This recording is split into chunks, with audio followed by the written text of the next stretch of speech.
Welcome to this obviously reaction stream to Euros 2024 final. Last night, Spain 2, England 1. Absolute failure. Yet again. Cannot get over the line at the final hurdle. That's just about says it all. That's Southgate all over. Cannot get us over the line. Hence the guy should walk. You know, he's run his race. Time to fall on his sword and go. Because, again, we failed to win another trophy. And it's only us men in the seniors that can't win it. The women can win it. The under-21s can win it. The under-19s can win it. Why can't we? Because we got a terrible manager with a negative mindset and play negative football. We only start attacking when it's too late and they bring on the subs, and he's reactive, not proactive. Always been the same, this man. It's Groundhog Day. And you know, we're tired of it now. It's about time he goes. And we need somebody to get us over the line and play better football while they're at it. More entertaining. We play negative football, boring, sideways, backwards, you know, get behind the ball, be defensive, when really we should be going at these teams. Yeah, Spain are a great team. They play good football. But, you know, you've got to find a way to beat these teams. You don't just sit, you know, and defend. You can't do that, especially when you're back in the game. And you should be in the ascendancy to go on and get another goal to win it. And it's back to the same old. We have to go backwards. We have to defend. Why? We pretty much had this lot on the ropes at one stage when we got back in the game. And as great as they are, as great as football they play, we could have beaten them. But no, we choose to go back again. We choose to just defend, try and go to extra time or penalties or something like that. Because, you know, okay, we got better penalty takers this time. We probably could have beaten them on the penalties, but, you know, there's just no way. I don't think Spain wanted to do that. They weren't looking at that. They wanted to win the game, and they've done it. And, you know, it's just poor. And also, I apologise for being on here late with this. I'm delaying it. Other things happened. Obviously, it's not easy doing this review, this reaction, because I'm totally gutted like everyone is. You know, we're pissed off with it all. We hate it. It keeps happening. And we keep getting built up here and then fall into despair yet again with all this. And we should know now not to build our team up with this manager, because it just won't work. It just never happens. And it won't happen until we get a proper manager. And I'll just read this comment and then I'll bring my guest on, Mr. T, who's waiting patiently there. I'll bring him on in a minute. Yeah, AFC always. Kane should never have started. Of course, I agree. Totally, mate. If he's 75% fit. But it's not just that. He hasn't done nothing in the tournament anyway. Why would you keep playing him? Yeah, he's got goals now and again. He's got penalties and he's got goals. But what has he actually done in the games other than that? He's been poor. And I don't know why. He's one of his favourites and he's captain. But so what? You know, you have to make these decisions. You have to be brave. Not a coward. And I'm afraid Southgate is a coward. We all know that. Yeah, AFC always again, 58 years of hurt continues. Yeah. The hurt continues. It goes on and on and on. until we get somebody proper in, can get us over that line, it will continue. And anyway, with that, I'm going to bring my guest on. See what he's got to say about it. We got Mr. T. Yes, Mr. B. And once again, it's a BT power hour, as it were. Hopefully, we can provide better service than the actual BT, but I don't know. Yeah. I understand if you're not in the I'm mood. not happy, and I don't think Yeah, you'll be either. yeah. I mean, look, you saw my Instagram reel, and I pretty much in 1 minute said what I felt like saying. And the bottom line was that Southgate, you've had a wonderful run with us in some ways, but you've run your course, and it's time for you to go. Exactly. It's been 100 games, and I also did say that we have to be honest and say that we were very lucky actually to get to the final stages, and even in our Euro 2020 run where we reached the final, there was an element of luck. The worst part is, as an Arsenal fan, there are so many echoes of Mikel Arteta here. We have a big up to everyone in the chat, by the way. AFC Always, Chris Welsh, and Chelsea fan. There are so many elements of Arteta here in the sense that we somehow managed to get these victories against the run of play, especially the one against Slovakia, where we were absolutely dire for 94 minutes, and one moment of magic ends up sending us through. Credit to us, we did actually play at least marginally better in the semi-final against Holland, but that was only after we were given an absolutely dreadful penalty decision, where I think, to be fair, the German referee was probably swayed by the fact that Dumfries' boot was perhaps a little bit high. But if you take a look at the decision once again, it was actually Kane who sort of kicks the ball and then follows through and hits Dumfries on his foot. Penalty? Never in a million years is that penalty. Yeah, the only mitigating circumstances you could say that you've seen those given in the Premiership, or maybe you haven't. But for that to happen in a major tournament like that, it was absolutely horrible.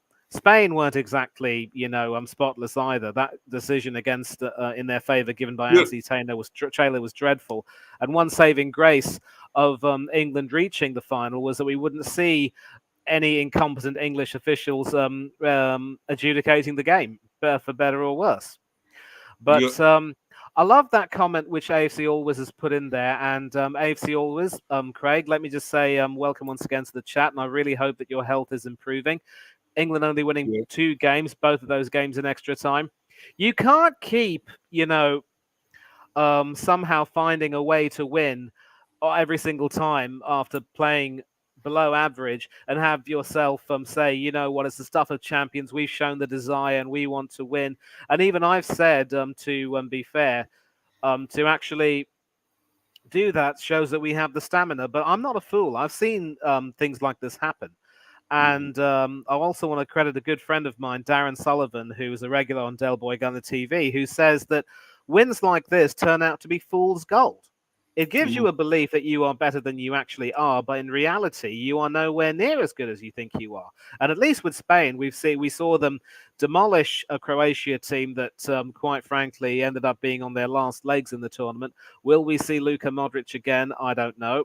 But they've at least shown an ability to play much better football throughout the tournament, and we have to accept that they were overall the best team in the tournament. I would go so far to say that they and Germany were the best teams, and it was utter sacrilege that they ended up, facing each other in the quarterfinals with one of them knocking each other out. It was horrible. And, for the way that our fans ended up behaving when Scotland got knocked out, and also, when Germany got knocked out as well, your attitude determines your altitude. If you display that sort of behavior, when you get knocked down, it's going to hurt and hurt really badly. And that's why, in as much as I'm gutted that we lost, I despise some of our fans. And I think to myself, at times, we don't deserve any success. And it doesn't help when you have a manager who is so, intellectually arrogant and unrepentant that he will justify his poor tactical ability by making some supposedly bold calls, and everybody was raving over the decision to dispense with the services of Jordan Henderson, Marcus Rashford, and Jackie Grealish, who, yes, they may not necessarily have been in the best form, but we know that they have the ability to perform a lot better. But then he doesn't even bother to pick the likes of Adam Wharton. How many minutes Anthony Gordon got, I don't know. Gomez. He took them, never even played them. What was the point? Just like Theo Walcott. And, Arnie,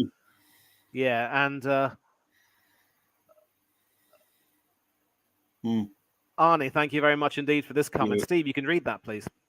Yeah, thanks, Manny, for keeping it a stack, not to also forget all the racism in 2021 too, from these very same fans, let's not forget. Yeah. Absolutely. And so people talk about how there's no real ego with this team. I'm going to disagree. I think, when you take a look between the lines, you'll start to see that there is a level of egotism and arrogance within the top echelons of the coaching structure, from Southgate and Holland going all the way down. Yes, he did start to belatedly show a little bit of guts by bringing off Harry Kane and bringing on the likes of Watkins and Tony to add a little bit more dynamism. But if you know that Kane wasn't really doing the business, then you've got to have the ability to say, you know what, I can't keep Harry, you've been wonderful for England all these years, but I can't keep you in the team. Yeah. And there was another comment earlier where I believe it was Chris Welsh who said it. Yep. Yeah. Harry Kane, Declan Rice, Jude Bellingham, and John Stones and Kyle Walker let us down with awful performances. And with the possible exception of Bellingham, who sort of recently come in, Kane, Rice, Stones, and Walker, they've been fixtures under Southgate. So on one hand, you see courage and selection, but you see craven cowardice in not even bothering to trust some of these youngsters. And it's ridiculous, really, because this is what you get with Southgate in many ways. At least with Didier Deschamps, he was willing to, be open-minded enough with an Arsenal connection to drop Ibrahima Konate and put William Saliba in because he saw that Saliba was in a better form. And but with Southgate, we never saw that. We never saw any kind of courage. We never saw any kind of conviction. And all the success that we've earned has been in spite of him, not because of him. And Steve, we've got a guest back. Yeah, we have, Manny. Yeah, I was going to say, you mentioned Harry before, and we got him here. Here we go. Be up, Harry. Hello, lads. Honeygun, otherwise known as Harry. We've recovered after last night. Yeah, how you doing, mate? All right? Yeah, I'm not too bad. Thanks, mate. How are you guys? Sorry, the phone keeps. Yeah, cool, man. No worries. We're fine. All good, thank you. Love that shirt you're wearing. I'm assuming it's for an Italian team, right? Oh, Bristol, yes. Is it Bristol City? Yeah. No, it's not actually. It's a Benfica shirt, actually. Oh, Benfica. Oh, okay. So. Oh, right.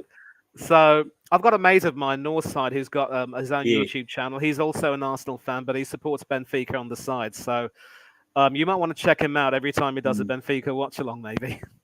Oh, nice. Yeah. It's just that he supports Bristol City as well, didn't you? So I thought it might have been that, but I'm a Bristol City fan, my local team. Was it Spurs you support as well, Harry? As well, do you support them? Nah, I don't have any connection with Spurs. I think it's a different Harry you're talking about there, Steve. Oh right, yeah, probably. Yeah, mate. Yeah, it's great to have you on anyway. Your first time in here, so brilliant, man, brilliant. Yeah, what did you make of the match last night? Yeah, yeah, I feel like ultimately the best team won. I think Spain proved too much for us in the end. I thought we could have took it to extra time, but I don't understand why we sat back when we scored a goal. I don't. Yeah. The game was there for the taking at that point, and that just allowed Spain to do what they best name for me. Keep the ball and ultimately they proved too much for us in the end, unfortunately. Yeah. Unfortunately, you're right there, mate. You're right. But yeah, the better team won. Let's be honest. Played the better football probably through the whole tournament. They probably played the best football, And we played boring football and negative at times. Yet we still got to the final, but wasn't great, was it? And we probably played one of the better games was against Netherlands in that first half. That's probably the best football we played in that semi-final. Absolutely. I said that. We started to play a little bit better, but only after we got the penalty call in our favour. Until then, the Netherlands were ripping us apart. And how about that for a goal from Xavi Simons? Simons had us was saying everything and having us dancing to his tune. But then... And then, of course, Ollie Watkins pops up and scores the winner, the super sub Ollie Watkins, who, as I said to you, Steve, should end up doing these advertisements for Subway like our Olympic stars did not too long back. Yeah. And but his reward, once again, a place on the bench ahead of behind the out of form Harry Kane. Just awful. And so we need to have a manager who will be brave enough to make some better decisions. The only problem is that's a bit. England went down like Trump. Oh, I love that. And let's get it straight. He wasn't hit by a bullet. He was he had his ear cut by a piece of flying glass. And once again, the media are going to lap it up and call him a hero. Ah. Yeah, I thought was he definitely shot though? Are you saying it was glass, not? Yeah, what happened, Steve, and I don't want to talk too much about this, but what happened was obviously there was an attempt to, shoot at him, but the shooter obviously was not professional. He just missed by a little bit. It ended up, the bullet ended up smashing the teleprompter, and there was some glass which flew, and it cut him there. Now, there are some theories. So it wasn't actually the bullet. Yeah, there were some theories, though, that it was a bullet that grazed him, and the only thing that saved him was a last-minute head turn. But, I don't like the guy, honestly. Obviously, I don't. But, it's not good if you get shot at. Anyone gets shot at, it's not good. But yeah, but, it wasn't really life-threatening, and we can go talk on and on about him, but we don't need to. No, we're not here to talk about that anyway. Yeah, but, England did go down like Trump, and you could possibly say that with his own arrogance, Southgate ended up becoming a little bit like Trump. And that was what I was sort of alluding to before Harry came on. In that when you start to read between the lines, you people talk about how there's no ego in this team and how everyone is united and how Southgate is this wonderful uniter who's actually improved the character of the squad. Far from it. In many ways, he's actually made the England team a little bit worse. If you have a situation where, people are just going to continue to play no matter what, despite clearly not being fit enough, then, you're going to put yourself into a load of trouble. And we're seeing this happen with Arsenal slowly but surely, where players are, not really being able to back up their performances week in, week out, but are still finding their way in the team because Arteta has a belief that he is right no matter what. I will credit him for his intuition in picking Luke Shaw, but come on, there has to be serendipity. We never even knew if the bloke would even play a single minute in the tournament, and somehow he ends up coming back in, returning to full fitness, and ending up proving to be a good player. But then why didn't you pick a left-footed left back? He drops Jordan Henderson and says we don't have a replacement for him or Calvin Phillips. Why did you pick Kobbie Mainoo and Wharton then? And he didn't even start Wharton Mainoo in the earlier games.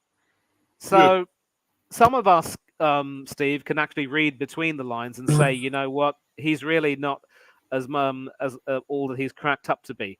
And after over 100 games, which Bobby Robson, Lord rest his soul, never got, I think it's time for him to, say enough's enough. And maybe he'll start to think that the job is draining and maybe it's time for someone else to take the team ahead. I just think that knowing Southgate as well as I do, he might not want to. And there's talk about how some players want him to stay. But let's make it clear, not everyone will want him to stay. No. But anyway, let's get to this question here that Aaron's put here. The question here is, will we ever see England actually win a major tournament and finally make it over the line? So who wants to go first here, gents? Let Harry go first. Go on, Harry. I appreciate it. That's a tough question to answer. I'm gonna be honest. It seems like we've got this mentality issue where every tournament just something seems to go wrong, even when we have the best crop of players like we did this tournament. Really on quality, we really should have won it. In my opinion, at least. But 2026 is still too far away. Squad could be completely different. I expect a few players to go from this tournament to go to the 2026 World Cup, but there still might be a few youngsters coming through, like the likes of Harvey Elliott, Curtis Jones.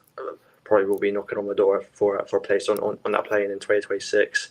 There's plenty there, as you say. There's plenty there to come in, ability wise and stuff. A lot of good players there, and but we need somebody that knows how to handle that talent and progress them and make them play good football. This guy is just negative, and I mean, all I kept hearing was, they were asking the players about him, and he goes, "Oh, we love Gareth. He puts his arm around us. He gets us to, tells us this. He makes us, feel good and whatever, and all this business, and gives us confidence and whatever." And I don't know. I just think that's a load of BS because, at the end of the day, it's all right being a friend of yours. He's trying to be your mate or whatever, and trying to big you up and whatever, and get you to play.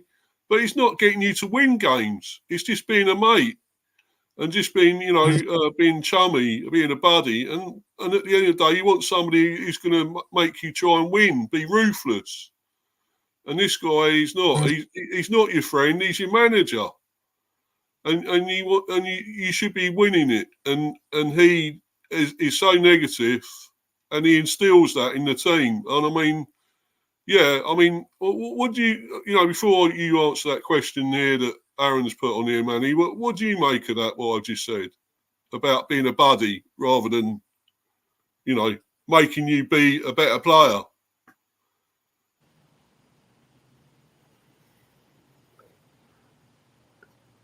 Are you mute? You mute?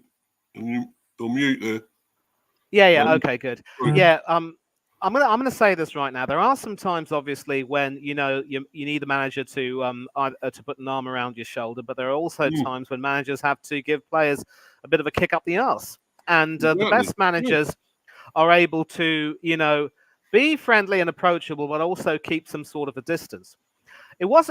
The theory that I have is that when you have a much younger manager, it's not too easy to keep that kind of a distance, really, because Southgate was very much within the system.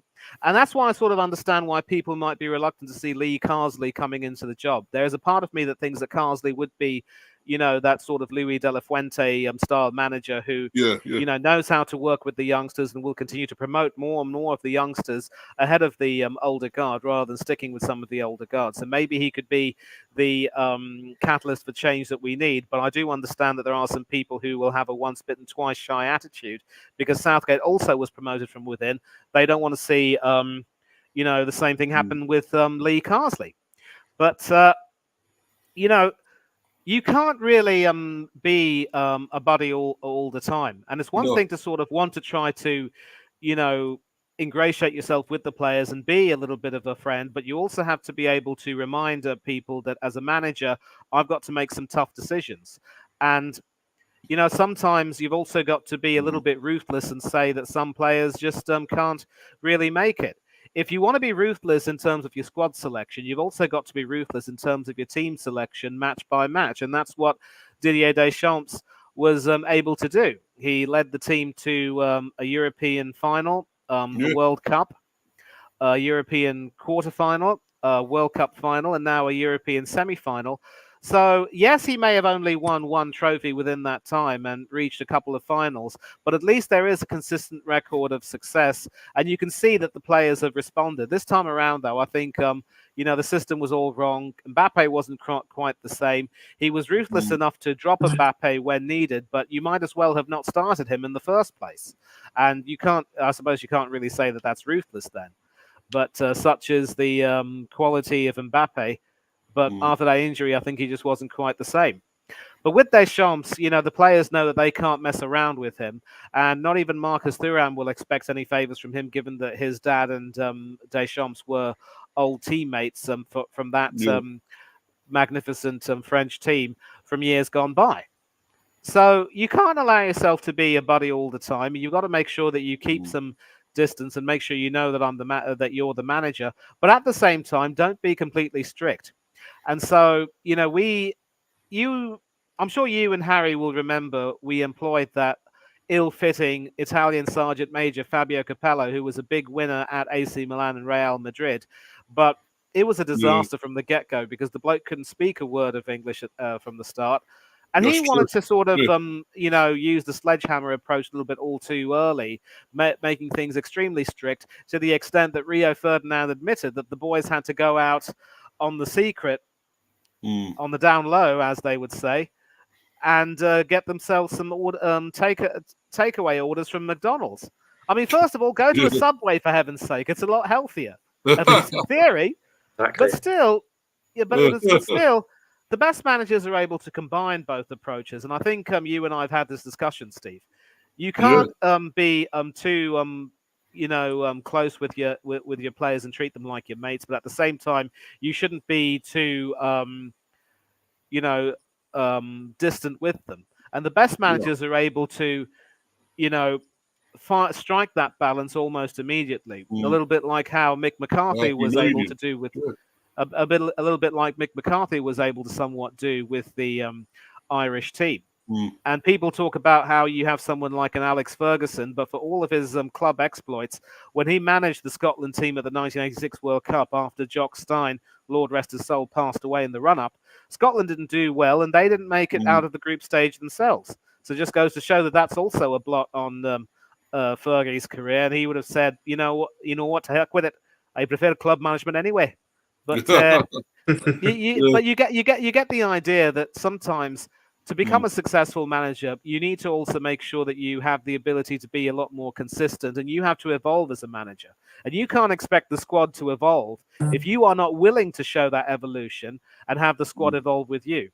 So I really can't, see any kind of future. And so back to Aaron's question.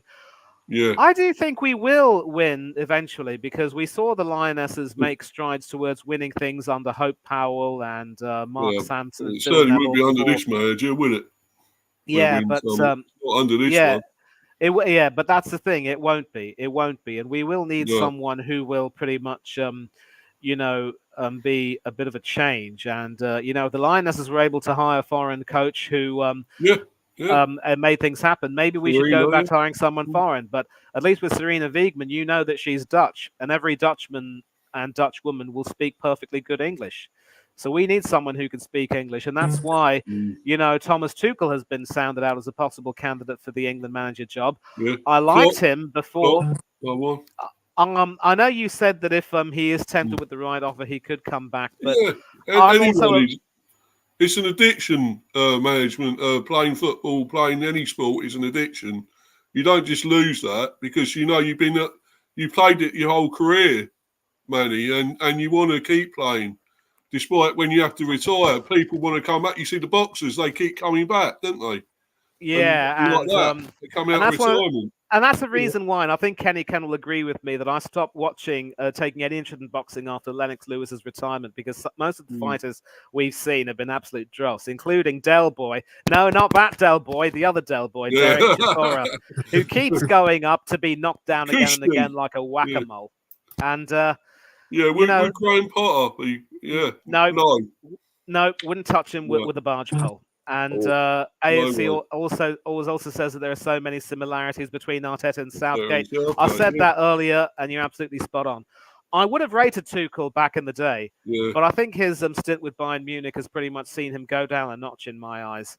And it will remain to be seen if things actually do get better. I do believe we will win because, I'm reminded of an example of this tennis player, Vitas Gerulaitis, who, kept losing 16 times to a certain player. He lost 16 straight times to that player.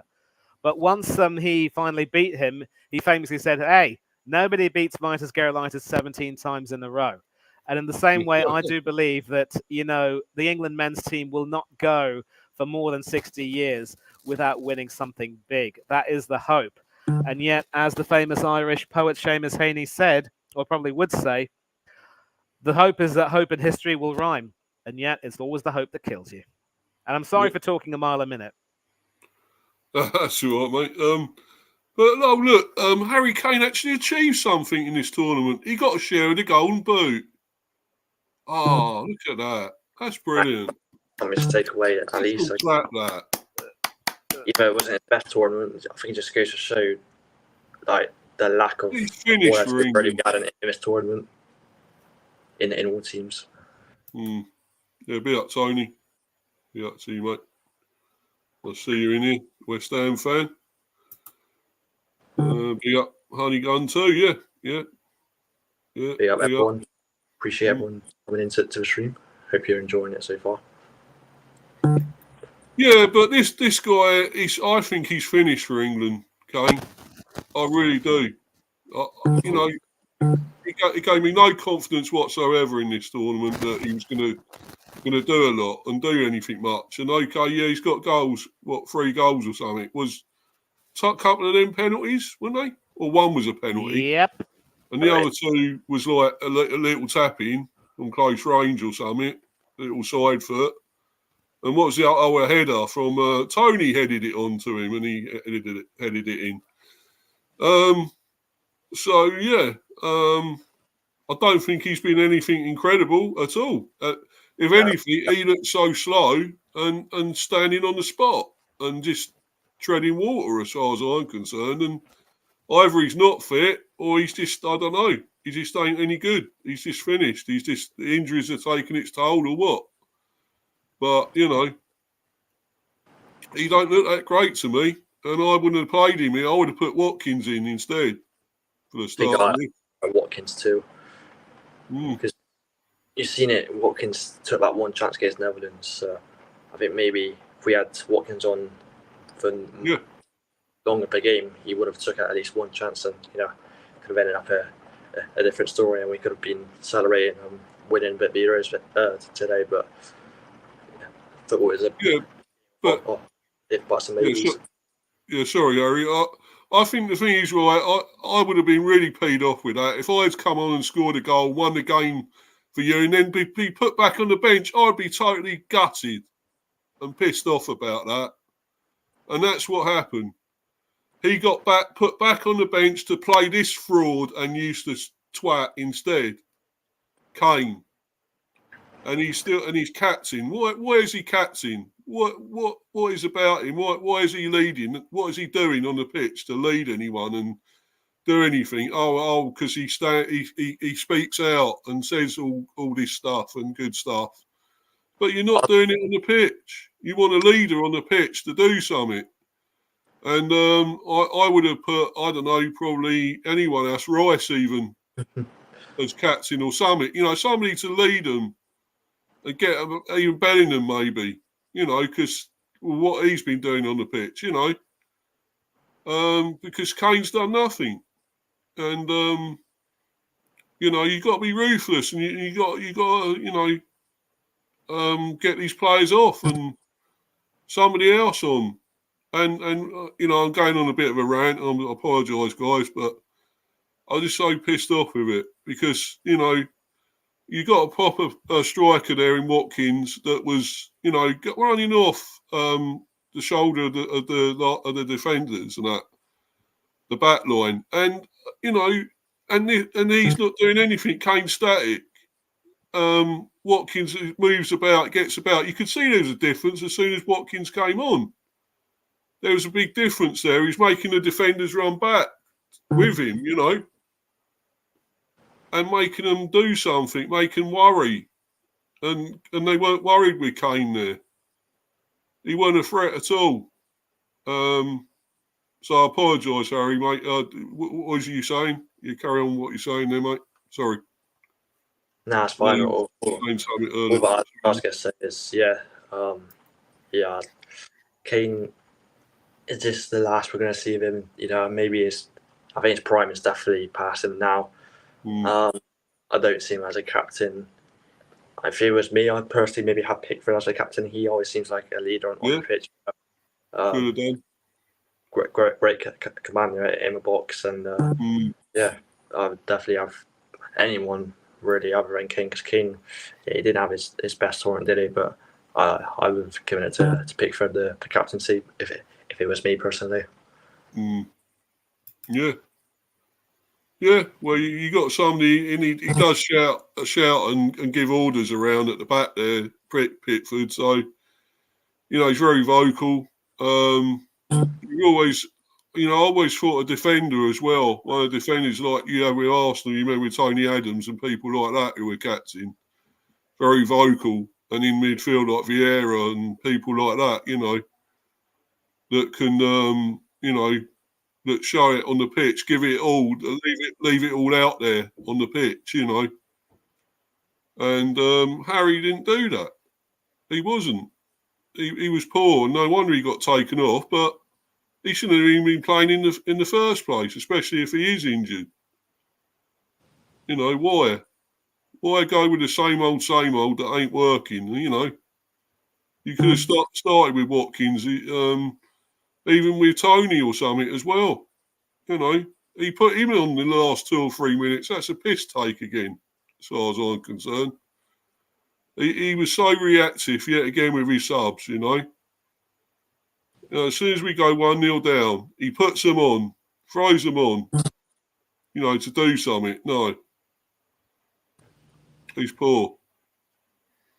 When you get one down, you gotta go for it from minute one, haven't you? You can't just wait for a goal to go against you. Yeah, of course you have, and he's just too negative. Always has been, always will be. He was like that as a player, I think. He was too, defensive as a player, probably as well. And that's what he's done here. He just wants to be like, we'll hold what we got, and you can't keep doing that. You got to go on the attack. You got to, when you got a team on the rack, you got to go for it. You got to, run over them, destroy them. And they don't. They're not ruthless. They don't do it. Chelsea fan saying, "Big up, Harry." There. Big up, Chelsea fan. Hope you do. Yeah. Chelsea fan. I still think Kane should be dropped. Ollie should have started. Yeah, that's what we're saying, Chelsea fan. Yeah. Have you got a comment there to make about that, Manny? Anything like that? Yeah, I mean, stating the obvious, really, and I think it's fair to say that ever since that penalty miss against France in the quarterfinals of the World Cup, there's a part of me that thinks that particular moment might have broken Harry Kane in a way because of the abuse that he ended up getting. And let's get one thing straight, boys. No amount of these consolation wins in qualifiers or whatever can ever make up for the devastation of losing in such a manner, whether it's the 2000 Euros final, the 2021 Euros final, I should say, or the quarterfinal of that World Cup when you had the chance to at least bring it back to parity. And the worst part is that Harry wasn't necessarily blamed for that miss by the media, but in the end, it was the likes of Rashford and others who ended up getting the blame for him. Now, there's probably a part of me that thinks that, given that Kane's on 98 caps, he very well could end up deciding to retire, and the FA might decide to give him a couple of friendly internationals so that he joins the 100 cap club, and that way he can at least walk away with some kind of satisfaction there. But the biggest problem now is that he just doesn't seem to be able to suit the needs of England when it comes to, being a little bit more dynamic. And you see him drop back into the midfield. Ironically, we saw there was a reason why I said that Alvaro Morata would be on fraud watch in the group chat, because he also didn't necessarily have the most prolific tournament in terms of scoring goals, but he was credited for doing what he was able to do and allowing the likes of Olmo to come up forward, and obviously Yamal and Williams to do their thing. But Kane was trying to do that, and in many ways he just kept gumming up the works. And so when we took him off for Ollie Watkins, and even for Ollie Watkins on more occasions, we looked a lot better. We looked. Watkins was able to play off the shoulder, and he proved me wrong by showing that he could play as a lone striker if he plays off the shoulder of a midfielder. But again, it was just a case of being too little too late. And one would have thought that Southgate would have learnt from the Spurs Champions League debacle in 2019, when after doing so much wonderful work to reach the final, against Liverpool, they ended up floundering because an unfit Keane was picked to start ahead of Lucas Moura, who was the hat-trick hero in the semi-final against Erik ten Hag's Ajax. And that ended up sadly costing Spurs. So if Southgate knows that Kane wasn't 100% fit, the fact that he played him was just, it was sacrilege and bordering on malpractice. It was disgusting. And the fact that it happened that way, it transpired that way, is just awful. Now, obviously, I love this comment from AFC Always. Yeah. So deep, he should have been the central defensive midfielder. He probably at least might have done a better job than Trent Alexander-Arnold did in the first two games anyway. Yeah, but that's not what he's about. He's a striker, man. He should be up front, not coming back. Agreed, but that's the thing. He's lost a little bit of potency, and you just don't know if he's going to be able to do that. So maybe he might be better off, retiring from England and trying to top up his club career by winning some trophies with Bayern Munich, and then maybe coming back to England to wind things down at another club. When Gary Lineker announced his international retirement, there was always a part of us that felt that, he still had some international football left in him, especially the 94 World Cup. I'd like to think that without him, we obviously failed to qualify. Had we at least had him in the squad, at least we would have had a bit more of an inspirational figure. I mean, maybe he didn't want to captain the team anymore, but maybe someone like a David Platt or a Stuart Pearce could have had the captaincy, and at least we would have seen Lineker doing, being a part of that World Cup campaign. But there's a part of me that thinks that Lineker retired a bit too early. But you can see that Kane isn't quite being quite able to cut it. And contrary to what Graham Taylor might have thought, I still believe that Lineker was more than capable of influencing a game. And obviously, after he was taken off for Alan Smith against Sweden at the Euros, always remember that. Yeah. Did we not like that? Did we not like that as fans? Yeah. And we all know what happened afterwards. And so. Kane should have been taken off at halftime, especially when you consider that De La Fuente took Rodri off because he was struggling with an injury and brought on Zubimendi. And we all were licking our lips and thought that we're thinking that without Rodri we'd have a chance, but then we got caught. We all know what happened in the first few minutes. But look, I would like to think that we went to sleep. The worst thing that Ollie Watkins and others can do now is do a Ben White and say, you know what, I've had enough of it. I don't want to do this. Because look, Watkins scored, and he got us to the final. So it's not the minutes you play, but how you play in the minutes. And obviously, Watkins proved that he is very much a part of England's future. And I'd like to think a new manager will make Watkins pretty much the man around whom England's teams can be built. What a man. As probably should Mainu, except he disappointed in the final in many ways and never really... Right. He didn't do a lot, did he? No. Exactly. Maybe we would have been better off picking Henderson. Hindsight's 2020. I don't know, but it's a question of whether or not Kane really has the desire right now. Does he really want to subject himself to all this mental torture? And just as Alan Shearer retired after Euro 2000, it could very well be that Kane might decide to retire. Let him get 100 caps and then call it quits. I just don't know if his heart is in it. I just don't know if Southgate's heart will be in it. And I suppose that could be one good thing that comes out of this, that we will see the beginning of a new era and a new beginning. And most of these players who simply were, past their meridian will no longer be called up. But I want to see Grealish and Rashford back in the team if they improve their form. Yeah. And it shouldn't be a case that, they're no longer fit for purpose. No. We saw that Mainu was hyped and did well in some respects, but he wasn't going to be the Paul Gascoigne of Italia '90 who took Italy by storm. So there still needs to be some experience, but you've got to blend it now. And there are several players in that team who I think have pretty much done their dash. So will there be a new manager, and will that new manager have the courage to to end their careers? I don't know. We're going to have to see. Yeah, well, there's definitely some there that I think shouldn't be carrying on with England.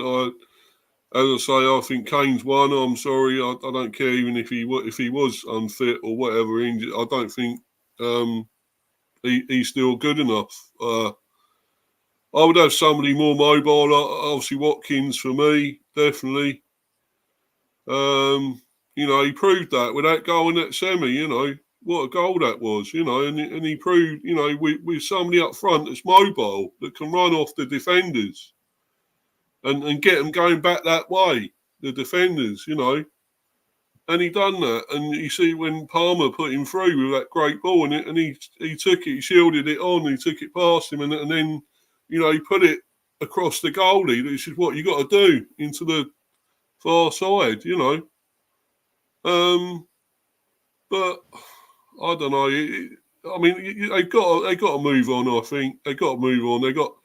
There are so many other better players than some of these, and why not? Why didn't they give Adam Wharton a go? They could have had. There was times there they could have experimented and used these players, but he just didn't want to do it, did he? He just wanted to stick with his same old negative, and and stick with my favourites. I don't care, because we all thought, he's picked new players here. He's got other players in. He's got younger players in, and that. He's going to be he'll change it all totally. But no, we all knew that, didn't we? We all knew he wouldn't. He'd still stick with some of the others, some of the ones he likes, and that's it. He just couldn't change it. We just know you can't. A leopard can never change its spots, and that's same with him. And he won't change. And now we've got to get somebody in who can adapt and don't mind changing things up and whatever, changing the system or formation or style of play. Because we've got to have a proper style of play. What we're doing is crap. It's useless. Passing sideways, backwards, anyone could do that. Any team can do that. Was Spain doing that? No. They weren't passing backwards or sideways. They were doing fancy, one-touch stuff and going forward and this and that and passing it around. And, albeit they probably got players that have got better ability to do that. So yeah, I love the way you put that, Steve. Sorry to cut in. I love the way you put it, but I want to ask both you and Harry this question. Do you believe that Mainu was an inspired pick, but he had the talent and ability coached out of him by Southgate? Oh, sorry, who was that? Did you say, Manny? Yeah, because you mentioned though that we kept playing the sideways backwards sort of stuff, and I think it was, and Mainu just wasn't really. Mainu. Yeah, it wasn't it wasn't really playing to his advantage. So I guess I'll ask both of you this question, and you can decide who wants to answer this. Yeah. Would you say that? Go first. Yeah. So would you say, Harry, and thank you very much indeed, Steve. Would you say, Harry, that Southgate pretty much coached the ability out of Mainu and never really played to his strengths? Yeah, I think so a little bit. Because obviously we've seen what he'd done at Man United, of course. Burst onto the scene with Ten Hag's men last season, and then I was very excited to see him in the England squad. Wasn't sure how much minutes he was going to get. We were thinking, is it going to be Trent or Mainu or even Wharton, Gallagher in that midfield alongside Rice.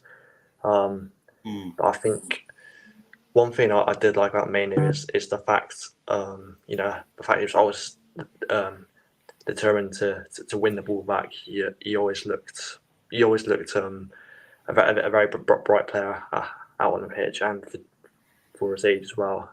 Yeah, only 19. Don't forget. Yeah, just 19. 19 years old. So you think he's got so much potential. Maybe he just didn't suit the Southgate system, which is a real problem with a lot of players because it is so negative with Southgate, which is a real shame. So to answer the question, Manny, yes, I do believe he was sort of wasn't used to his strengths as he could have been, like we've seen at Man United, which is really unfortunate because he did look a real good player at times in this tournament. Yeah, I'll probably second that really because there's at times he looked very good, and for just 19, you forget that. You'd think he's older the way he performed because he showed no sort of nerves or anything, and he's gonna get better as time goes on, and he's had this experience, so that hold him in good stead. Playing in something like this, and make him want an incentive to do even better, and then come back again and play even better with England, in the future. So, I like the look of him. He looks decent. So, don't discard people like this.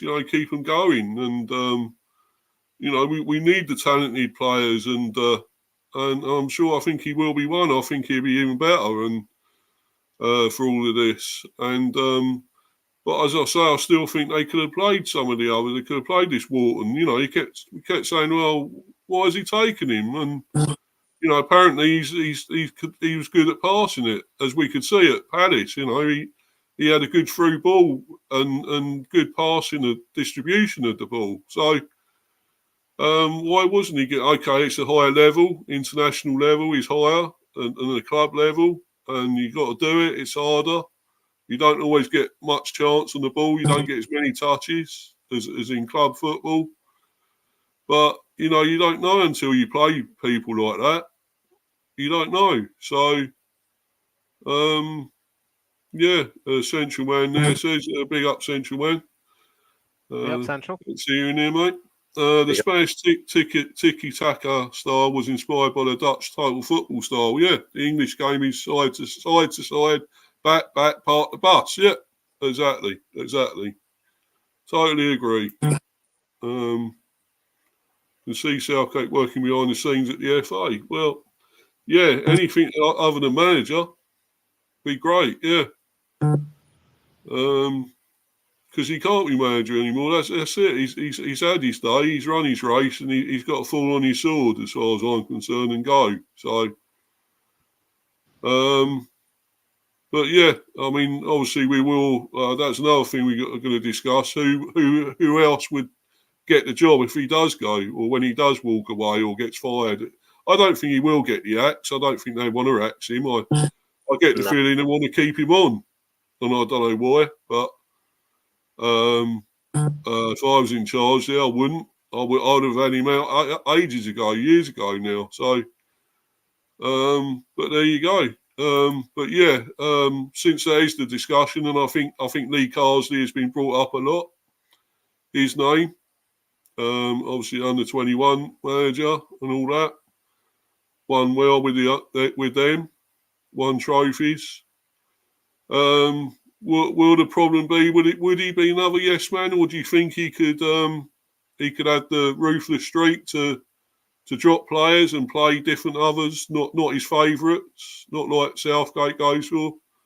So I'm going to go with Harry first with this. What would you say to that? Yeah, I'm not too sure really. Lee Carsley would sort of make sense because being around there, England set up for a long time. But then again, eyebrows will be raised when you look at Southgate and him coming through the England setup as manager are we going to get shades of Southgate with Lee Carsley in charge? But it is a real tough one. You think, I'm not too sure if people would agree with this, but I would quite like Graham Potter. I think so I wouldn't agree, but no, carry on. Yeah, why do you think he's? Why do you think he should get the job? If you take the Chelsea job out of the equation, I think he was on the right, and maybe Chelsea was just a step too far for him. But then again, maybe he should try and build up his reputation more at club level. But it's tough to try and pick, sort of maybe Eddie Howe, maybe. If he's... that was one I thought of. I mentioned him as well.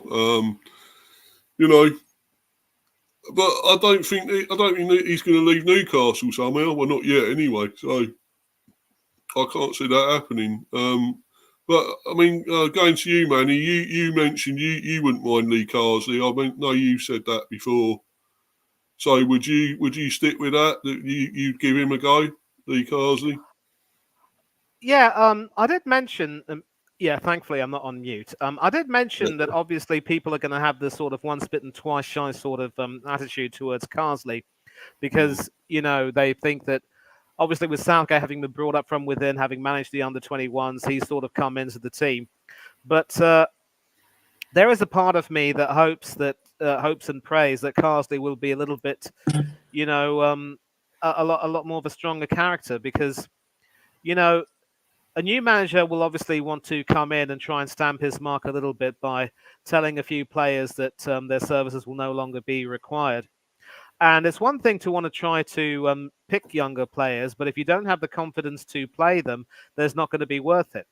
And I think with Southgate, the thing about him is that in the first few years, we never really saw too many young players coming in until maybe a few years in.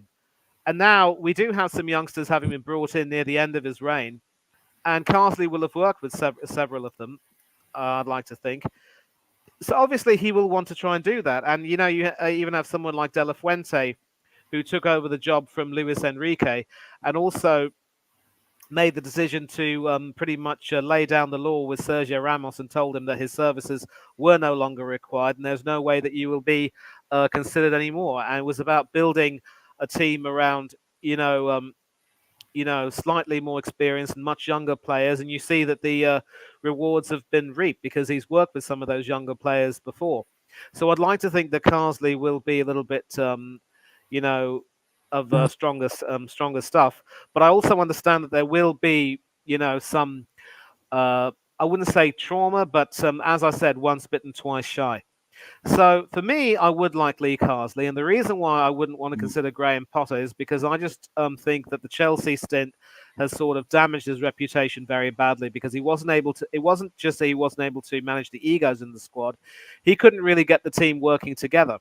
And there was also the thought, a part of me that thought that, why would you want to exile Pierre-Emerick Aubameyang when at least he showed with 2 Champions League group stage goals that he could have been the solution to your problem, but he marginalized him, and the entire goings on behind the scenes, it was never going to work for him.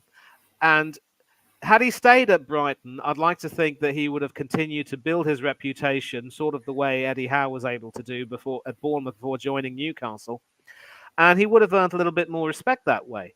I just consider Potter to be damaged goods at this particular point. And even with Eddie Howe, he's got to prove himself. Too soon. Sorry, Manny. That was a big job too soon for him, for Potter. He should have stuck with Brighton a little while longer and then moved on to that. It was too big for him, and too bigger egos with too bigger, better quality players than he had at Brighton.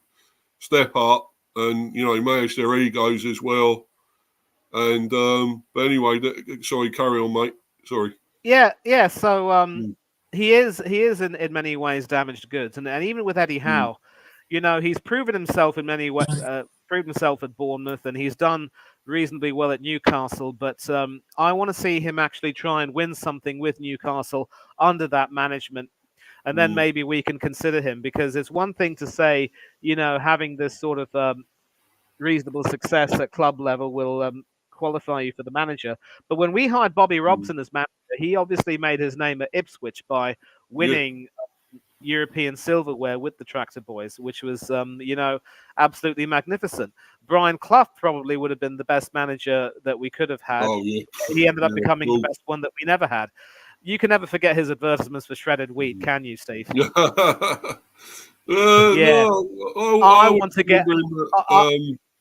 Yeah. Oh, sorry, on that film. I mean, of course, it was mainly the 70s, and I was only really young, too little there to know. But I always see him on that, obviously, the film with Michael Sheen when he was doing in the Damned United, about him, obviously, at the Leeds United, that job. And him and Don Revie never got on and all that sort of thing, did they? They'd never see eye to eye.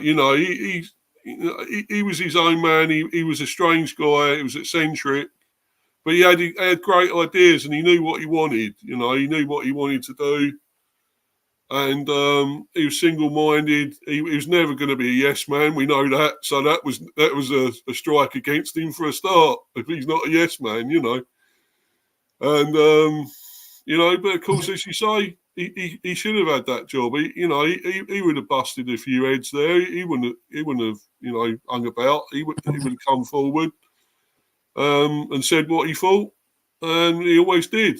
And I always remember him striking that fan as well. That was something vivid to me, hitting that fan when they was running on, and he just smacked that fan in the face, didn't he? And I thought, well, you don't see many doing that, many of these managers. So, but yeah, he was a great, and as you say, would have been a great manager for England, but it never happened, and obviously that's in the past. But yeah, Chelsea fans saying there about Tuchel. I think we mentioned him earlier. Yeah. Could he be a good one candidate for the job, or? Yeah, look, Tuchel is more of a cup manager, and obviously he did great things at Chelsea, and shouldn't have been sacked by them in hindsight. Roly-poly Bowley clearly knew didn't know what he was doing. He never knew what he was doing.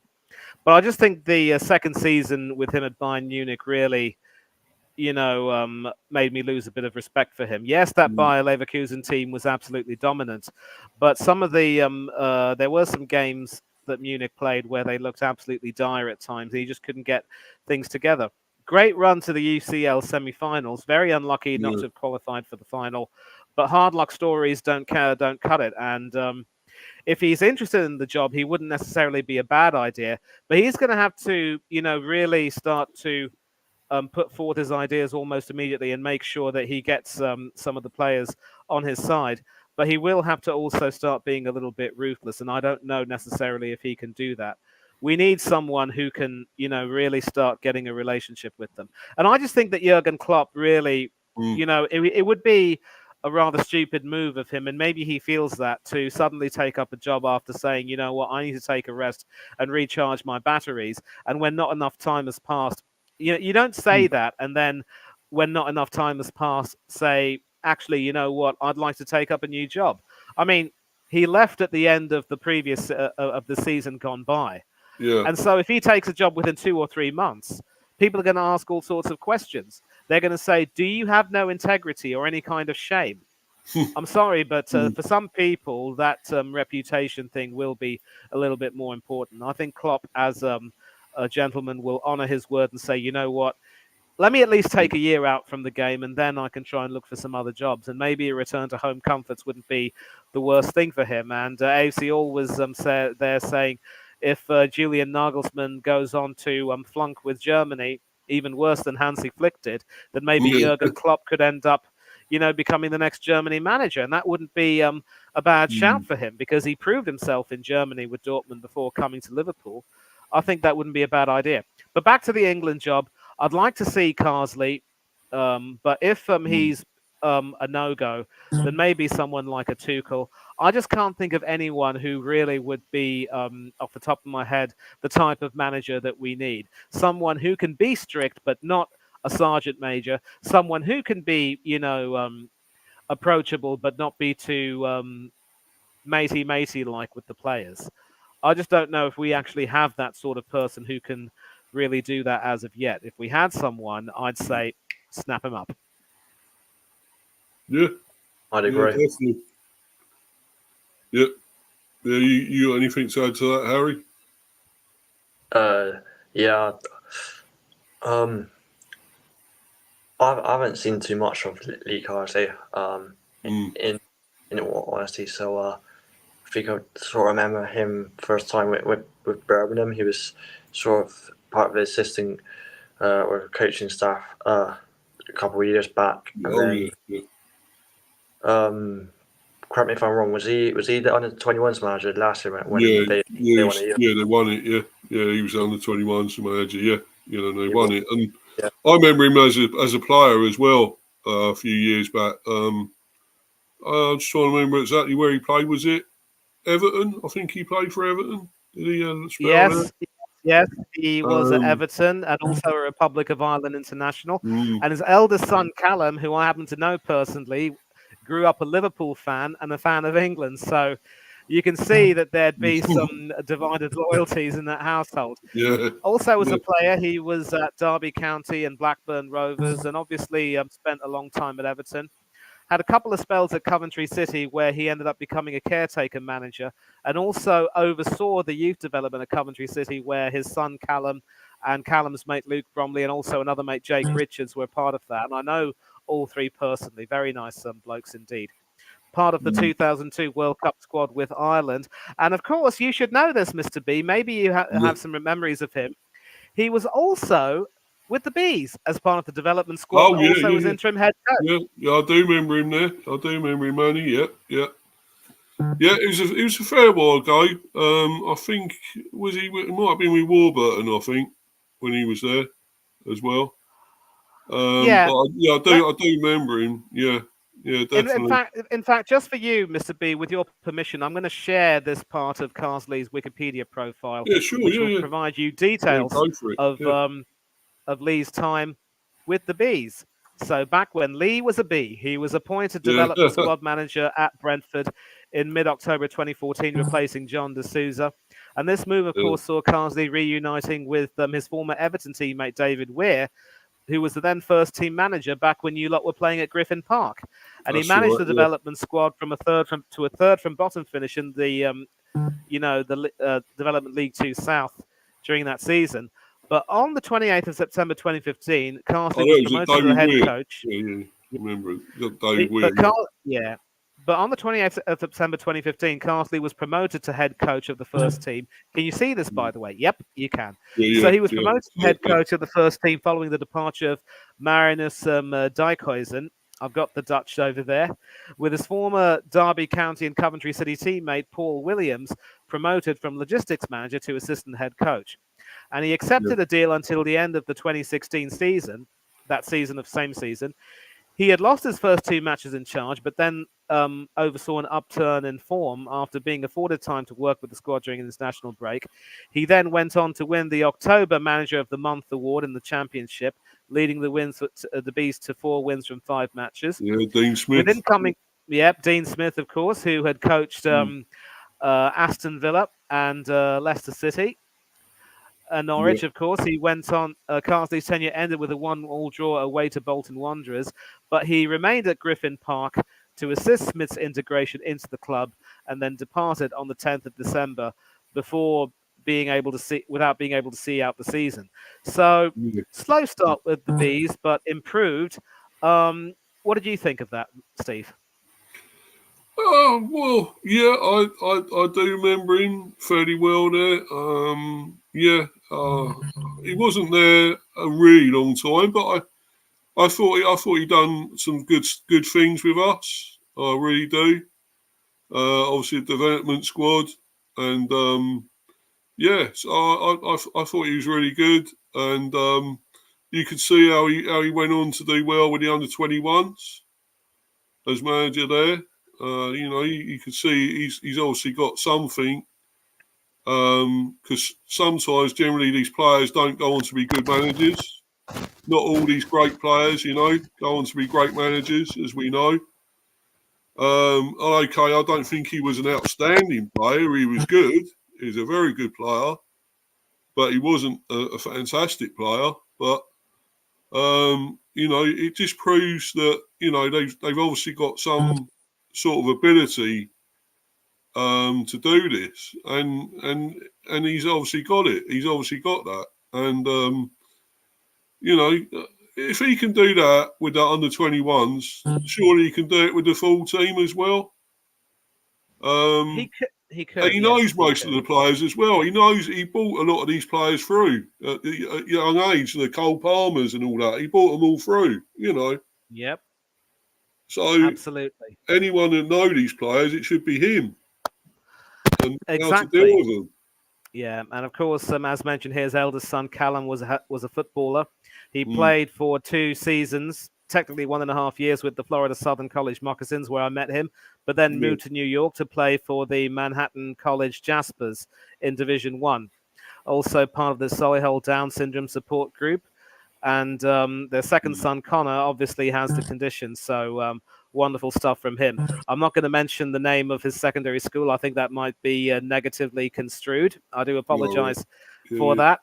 But obviously, as a manager, this big honor right here, the Under-21 European Championship, which featured several players that we have seen in the Premiership today. In fact, we can even take a look at the 2023 Championship right here and take a look at the England squad and see if some of these players are players we might know. England? Max Aarons, Trafford. Oliver Skip. Who's there? Morgan Gibbs-White. Brilliant. Jacob Ramsey, Cameron Archer, Emil Smith-Rowe, of course, Yes, CSR. Anthony Gordon. Braithwaite. Cool. He's brought all these players through. Harvey Elliott, of course, Curtis Jones, Cole Palmer, Harvey Elliott, who could have had a place in our squad, So, so much talent. What? Why not, Yeah. Of course, I mean, even if it's temporary until they find someone else, they maybe have someone else in mind, but can't get them. Let's give this guy a go for a while, I mean, why not? What's this one? What performance was better, Spain or Carlos Alcaraz? Well, both pretty good. I mean, Alcaraz pretty much crushed Djokovic, didn't he? He really but let's not forget, Djokovic was playing pretty much on one leg. He probably should have skipped in hindsight. Yeah, true. True. But I mean, Spain's performance was pretty awesome, let's be honest. I mean, they picked their moments and they picked them well, and they knew when to attack and they knew when to do the perfect pass, and it was the start of the second half, and we'd fallen asleep really as well. That didn't help. Lost concentration. We defended so well in that first half. Don't forget, we'd actually, really defended well. And then the start of that second half, we just let it all slip, and it wasn't good. AFC always both. What's this? King Carlos. Carlos Alcaraz. Chelsea fan, same here. But I think both performances were brilliant. So, and actually, let's talk about the Spanish. To be honest, we want to talk about it because after all, they won it, and they deserved to win it in the end. I think. So I'll just bring this bit up. There we go. Just bring this up. Hold on a minute. Not quite on it. There we go. Champions, and it says there, Spain a team compared to the individuals of England, and they had some talented players though. They got some talent there. Obviously, Williams and Yamal, just 17. Turned 17 on Saturday, Guimau. What a player he is, isn't it? What a player he's going to be. What do you think of him, Harry? Yeah, some say the next Messi, of course, being at Barcelona. It's just crazy, you know. Myself as a 17-year-old, seeing this guy play is just, you know, makes you wonder, makes you think, you know, that could have been one of us potentially. If we had some flair in us growing up, but yeah, what a talent! That goal against France is probably my goal in the tournament. That was just that was quality, wasn't it? Amazing goal. Yeah, Weldy. No goalie would have stopped that. That was brilliant. But you know, they got it there. They got these players who I mean Cucurella done nothing for Chelsea. He was poor for Chelsea and he was brilliant for Spain. You know, and of course the rest of them, Rodri and you know a lot of the other Olmo. They just got, you know, it's a huge list of great players they've got and always produce it. And, you know, can you say the same for us? I mean, the thing is, the players we want to play are not on the pitch.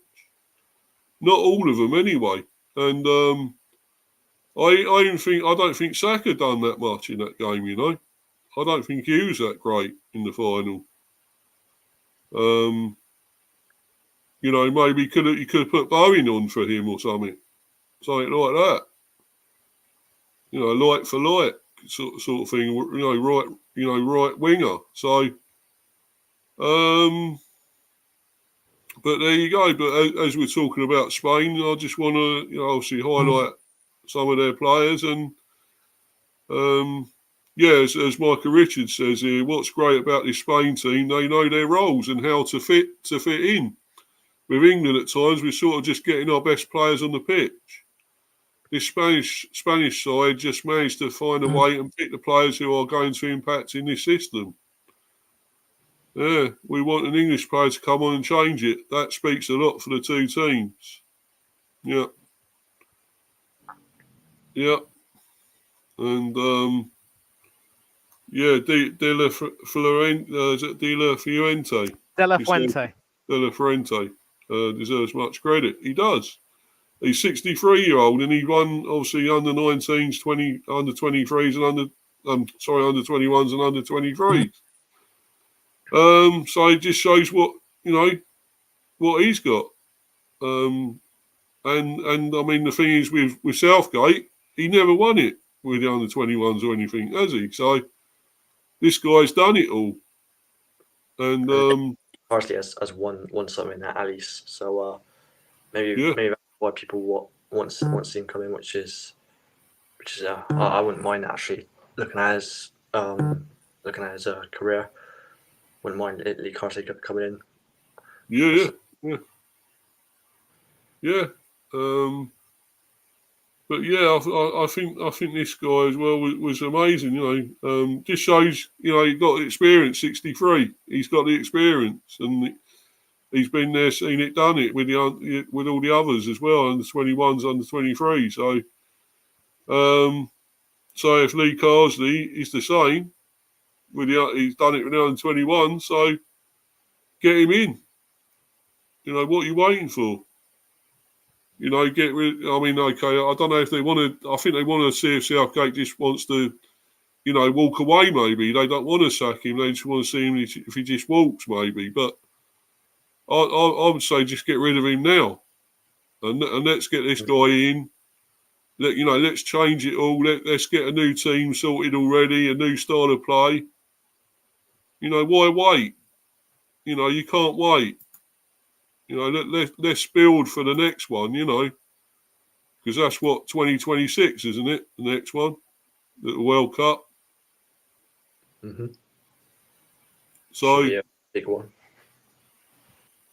You know, get them in and start building, start getting the team together already and get a better style of play than we are playing. And, get away, we can win this. We can actually get to the final and win it, get over the line, not be negative and held back. And take the shackles off and all that, because that's what happened. And, eventually we took the shackles off and it was too late by the time we tried that.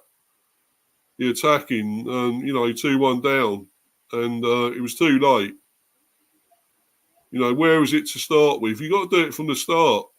Not be defensive, not be negative. And we didn't do that. It was the same.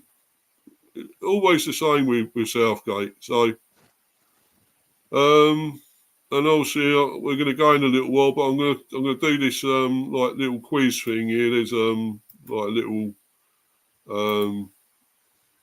sort of yes or no, whatever answer thing. I'll bring this up, and obviously this first question is quite simple and should be a simple answer. Should Gareth Southgate stay on as England manager? No. Definite no. I wouldn't keep him on. Yeah, it's a no from me. Yeah, a definite no from me. So let's see what the next one is. Who would be we've been talking about who would be the best replacement for Southgate. And so would we all agree on Lee Carsley, or anyone want to go for any? I mean, ideally, I would say Klopp, but they don't want a foreign manager, obviously, anyway. So it's no good saying any of the other foreign managers there. Thomas Tuchel, Pochettino, definitely not. There's a part of me though, and I think I'll just cut right in here. I do apologise. There's a part of me that thinks that if style is the main factor, and we want to have more attacking football, then maybe Tuchel wouldn't be a bad shout. At least in theory. At least at least you can. There will be some better quality sort of football. It won't be too heavily reliant on the defense in theory, or maybe I'm mistaken. So Tuchel wouldn't be a bad shout. I just don't know if Carsley would be necessarily the manager who will provide a change in style. And I think we're going to have to accept the fact that not since Glenn Hoddle have we had a really, attacking manager who would really take the team, who would encourage the team to attack really well. And of course, in '98, he also played something resembling a back five in France '98, and we played some decent football, but ended up getting undone against Argentina in the second round. Didn't even make the quarterfinals. So, well. I mean, personally, my choice would be Lee Carsley, but I wouldn't be surprised if Tuchel ends up being a front runner. Potter, no, wouldn't touch with a barge pole. Lampard, definitely not. Pochettino, no. I think the Chelsea stint has somehow left more questions than answers, and maybe he needs to re-establish himself at club level. Klopp, nope, far too soon. So, I would have Klopp, actually, Manny. I would. Because you see what he's done at Liverpool and everything. He's a great manager, but he's supposed to be on a break. But he could still be tempted back. Everyone knows it. You got the addiction, and if a big job comes up, and England is a pretty big job, for anyone, and he might just like that challenge to do it, And it's like, it's not a full-time thing anyway, is it? It's not a full-time job being England manager. It's not day in, day out. It's not like a club manager.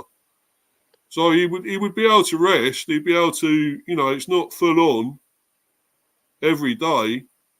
So it's not, he could do that sort of thing. He'd have no issue. No, but the problem is the problem is though, and I'll just I'm sorry for cutting in. The problem with that is that international management requires a lot of seriousness. You take a look at Jurgen Klinsmann, for instance. Now that fool, and I call him a fool because I mean, obviously I know he has a Tottenham connection, and I thought he's also clearly one of the most overrated international managers who is famous more for making very tough decisions. And he's another manager whose success at international level was in spite of him and not because of him. His decision to drop Landon Donovan from the US World Cup squad for 2014 was a dreadful decision. And he was lucky that he had some other players who could score the goals that the US needed to qualify from the group stage.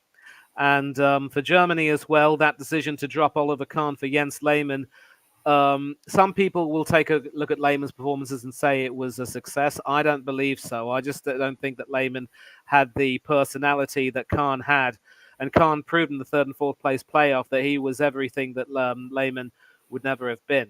And Lehmann obviously conceding those 2 late goals in the semi-final against Italy from Grosso and Del Piero. I think that pretty much put a dagger in his heart and in his claims to being the best in the tournament. Buffon was clearly the best there.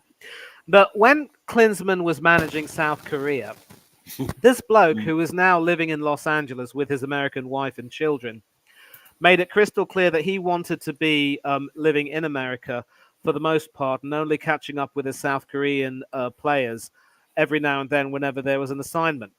And I'm sorry, but there is no way that you can form any kind of a relationship with your players if you are not willing to make sure that you are living in the country of management and being able to see them play very often, very frequently, and developing that rapport, and also being able to do your homework more effectively when you are not in that close vicinity.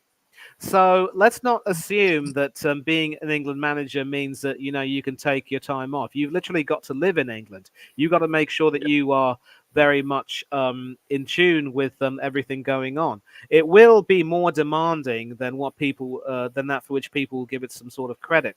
And the reason why Klinsmann flopped badly with South Korea, didn't even get them to the final of the Asian Cup, despite them being the favourites, it was because he just wasn't deemed to be working well enough with that group of talented players, and they also had some poor results in the tournament and somehow got to the semi-finals by the skin of their teeth, just like Southgate's England. So, for Klopp, he'll still have to have a base in England. He can't just, go flitting back and forth to Germany as often as he would like. And being an international manager will be more demanding than that for which people will give you credit.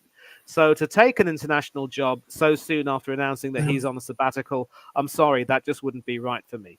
So for me, it would be between Carsley and Tuchel, and I think Carsley might have the advantage because he's more local based and obviously has worked a lot more with several of the players currently in England's squad. I wouldn't be surprised, though, if Tuchel ends as a front runner.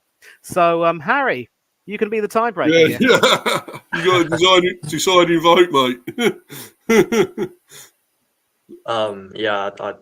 I can. Well, you said Potter actually earlier, didn't you? I did say Potter. I saw something on social media about as right now he has the best sort of becoming the next manager. I'm not sure how true that is, but thinking about Potter. Potter was like the highest sort of that's not good. at the moment. Not sure if that was true. I hope not. Have another think about and listen to what you guys say. I think, I'm not too sure Potter would be the best man for the job.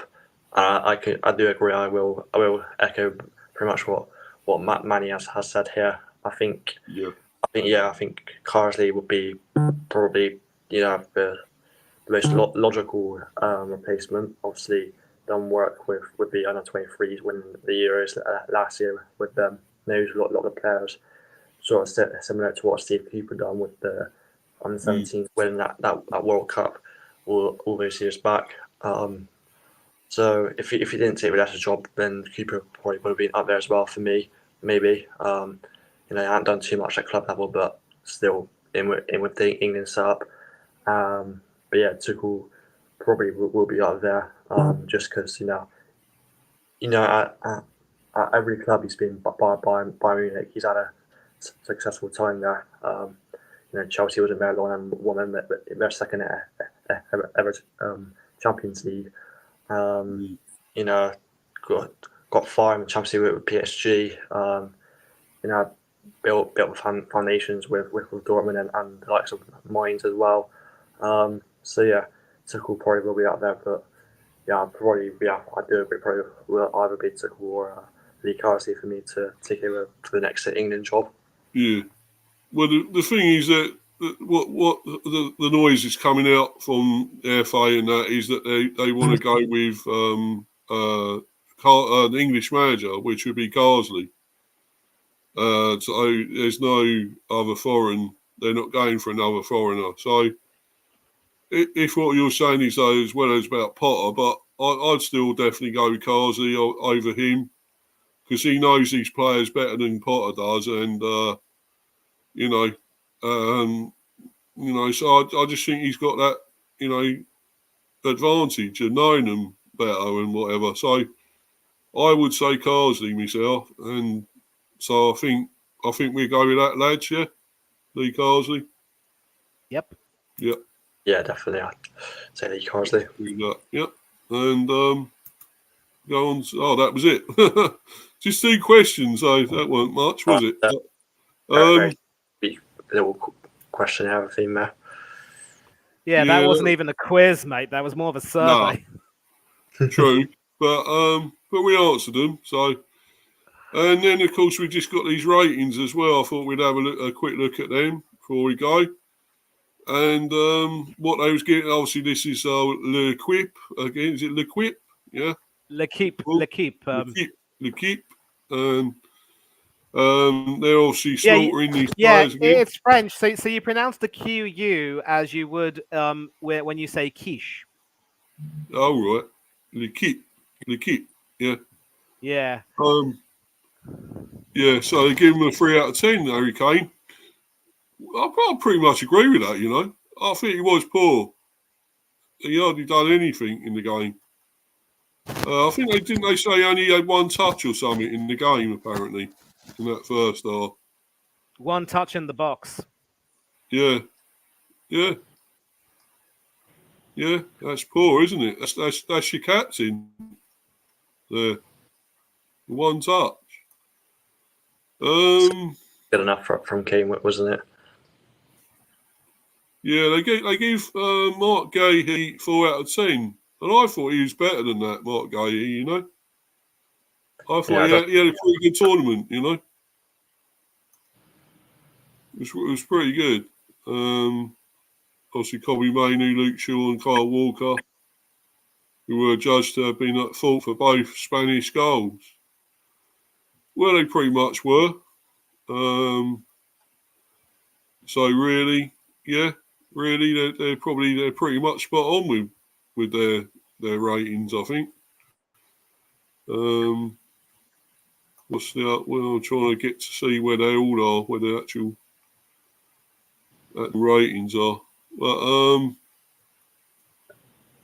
yeah, I think they gave them some really bad ratings. So would you agree with all of that though? I mean. The thing is, when Palmer came on, I thought he was brilliant. For me, was probably one of the best players when he came on. And then, of course, I don't think Foden done enough again either. I thought some of Bellingham's passes weren't great. His passing, distribution. So really, I don't know what you guys think about that. What would you have given some of these players the ratings? What do you think? Pickford made 2 or 3 great saves. Would you say, mainly in the second half? He sort of kept us to maybe not losing it by a bigger amount, a bigger score. Pickford, so. What exactly did L'Equipe give? What did L'Equipe give Pickford though? Oh, that's what I'm trying to find out, mate. I can't find it on here. I thought they was going to go through them all. Quite a few the rating. But there's actually nothing. There's nothing else. They just said about them, mainly some of those. Where can I go? Can I get on? Where's their website? Is this their actual website? No, you'll have to look up L'Equipe England ratings. This is the Express, and then go to that page. Yeah. You're not going to get too much from there. Yeah, because I went to them before. I think if you remember, Manny, we spoke about it before on another stream. Yeah. And they said about they slagged them off, didn't they? The obviously this French one, so French site. I know the French don't really like us very much, but they also pull no punches and do get right to the point, to be fair. Yeah, definitely. Yeah, no, that's not it. I'm on there now, but it's not. Let's go. Well, I want to see it in English, obviously. Oh no, I don't want to do that. No, I don't want to subscribe. Go away. Right. Where was it? I think it's here. Is this it? Oh, they got the team of the tournament thing.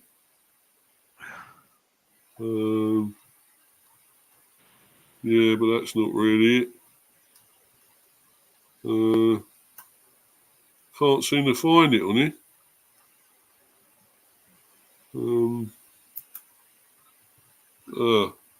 I can't find it. Well, I'll tell you what. I actually do have the player ratings here from Goal.com, and I think right. you know, it's, instead of going with L'Équipe, let's go with this one, because this seems to be. Yeah. I'd like to think a little bit more, nationality neutral and more impartial in theory. Yeah. So, with your permission, Steve, I will share this right now. Yeah, go for it, my friend. Yeah. Okay, and as always, I'll read what Goal says, and we will ask your opinions, and we will, of course, start with our guest every single time. But so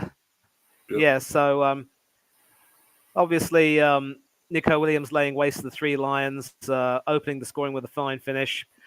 Football's not coming home; it's found a better home. So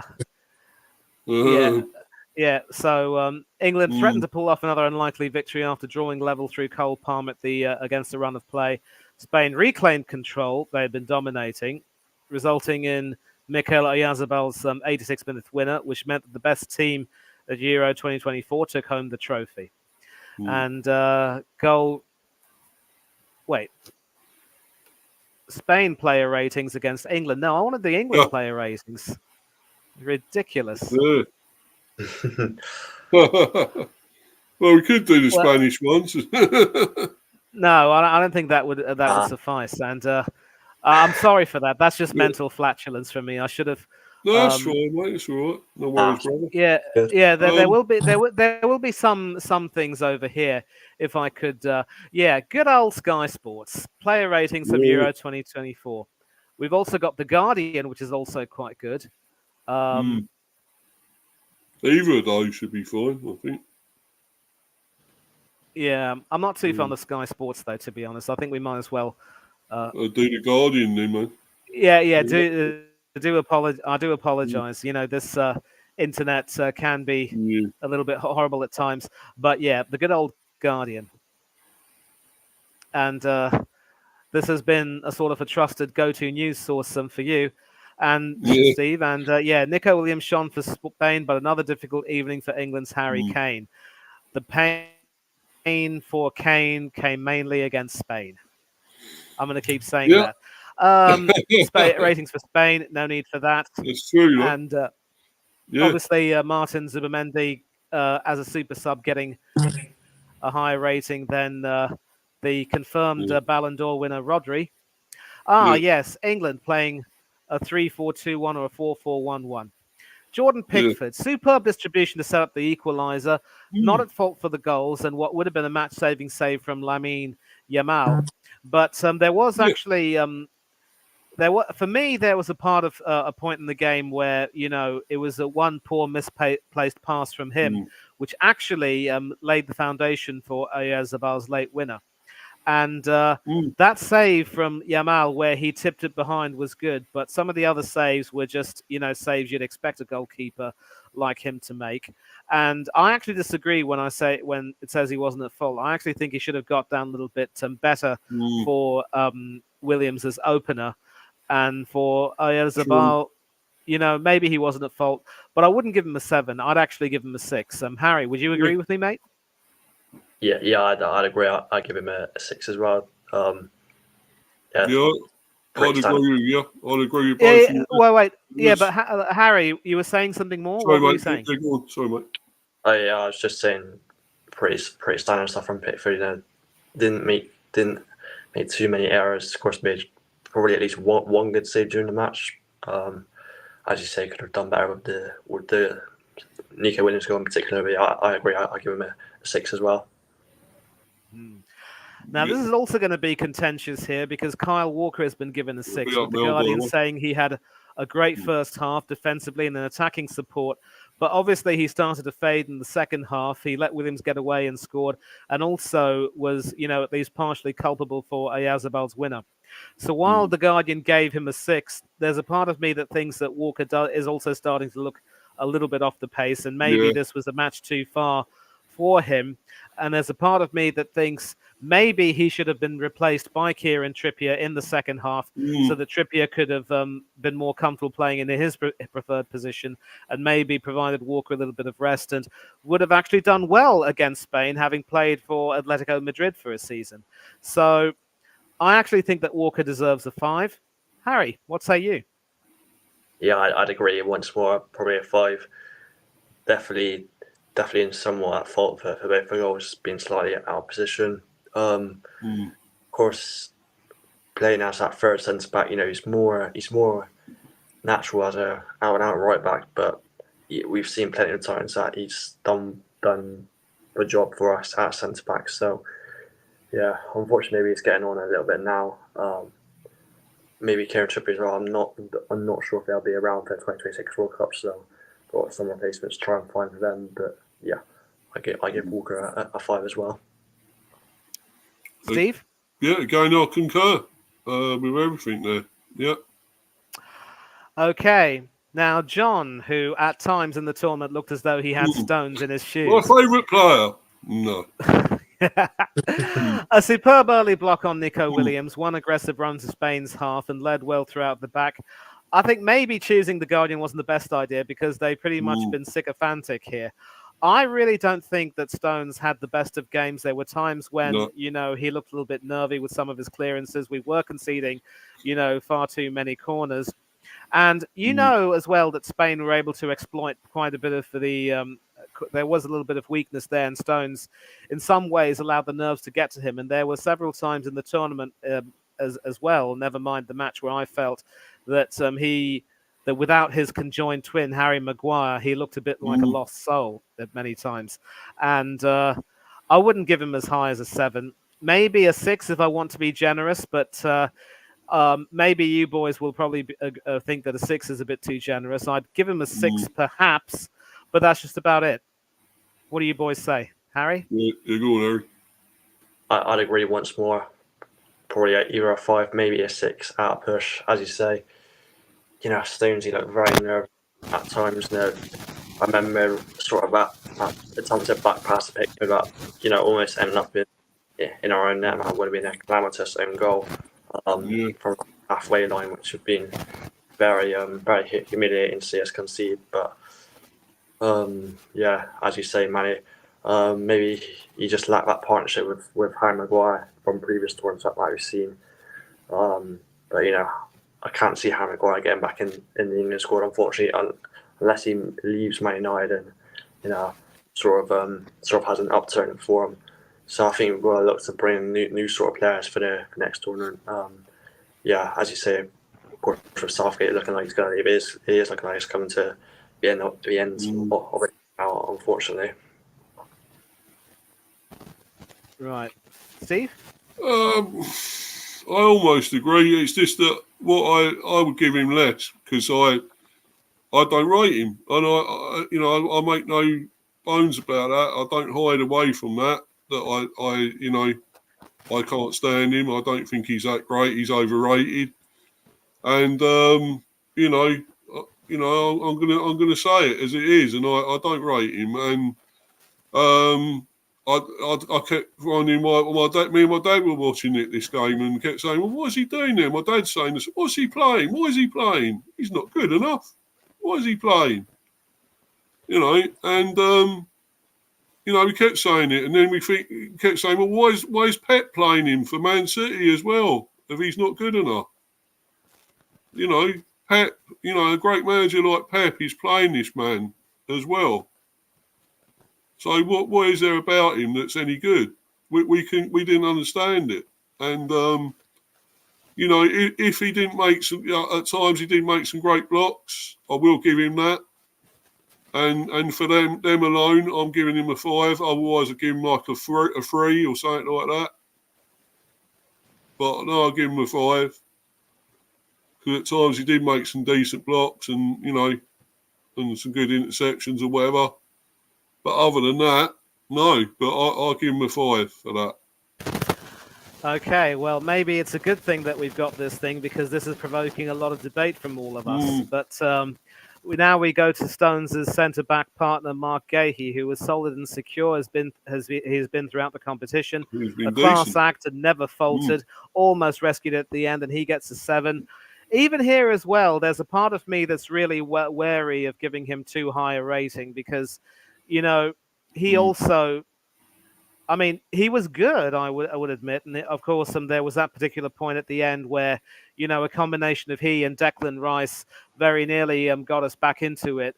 And a combination of Unai Simon and Danny Olmo pretty much saved them. Simon with a routine save, really. I don't know why he gets raised as one of the keepers of the tournament. I don't rate him either.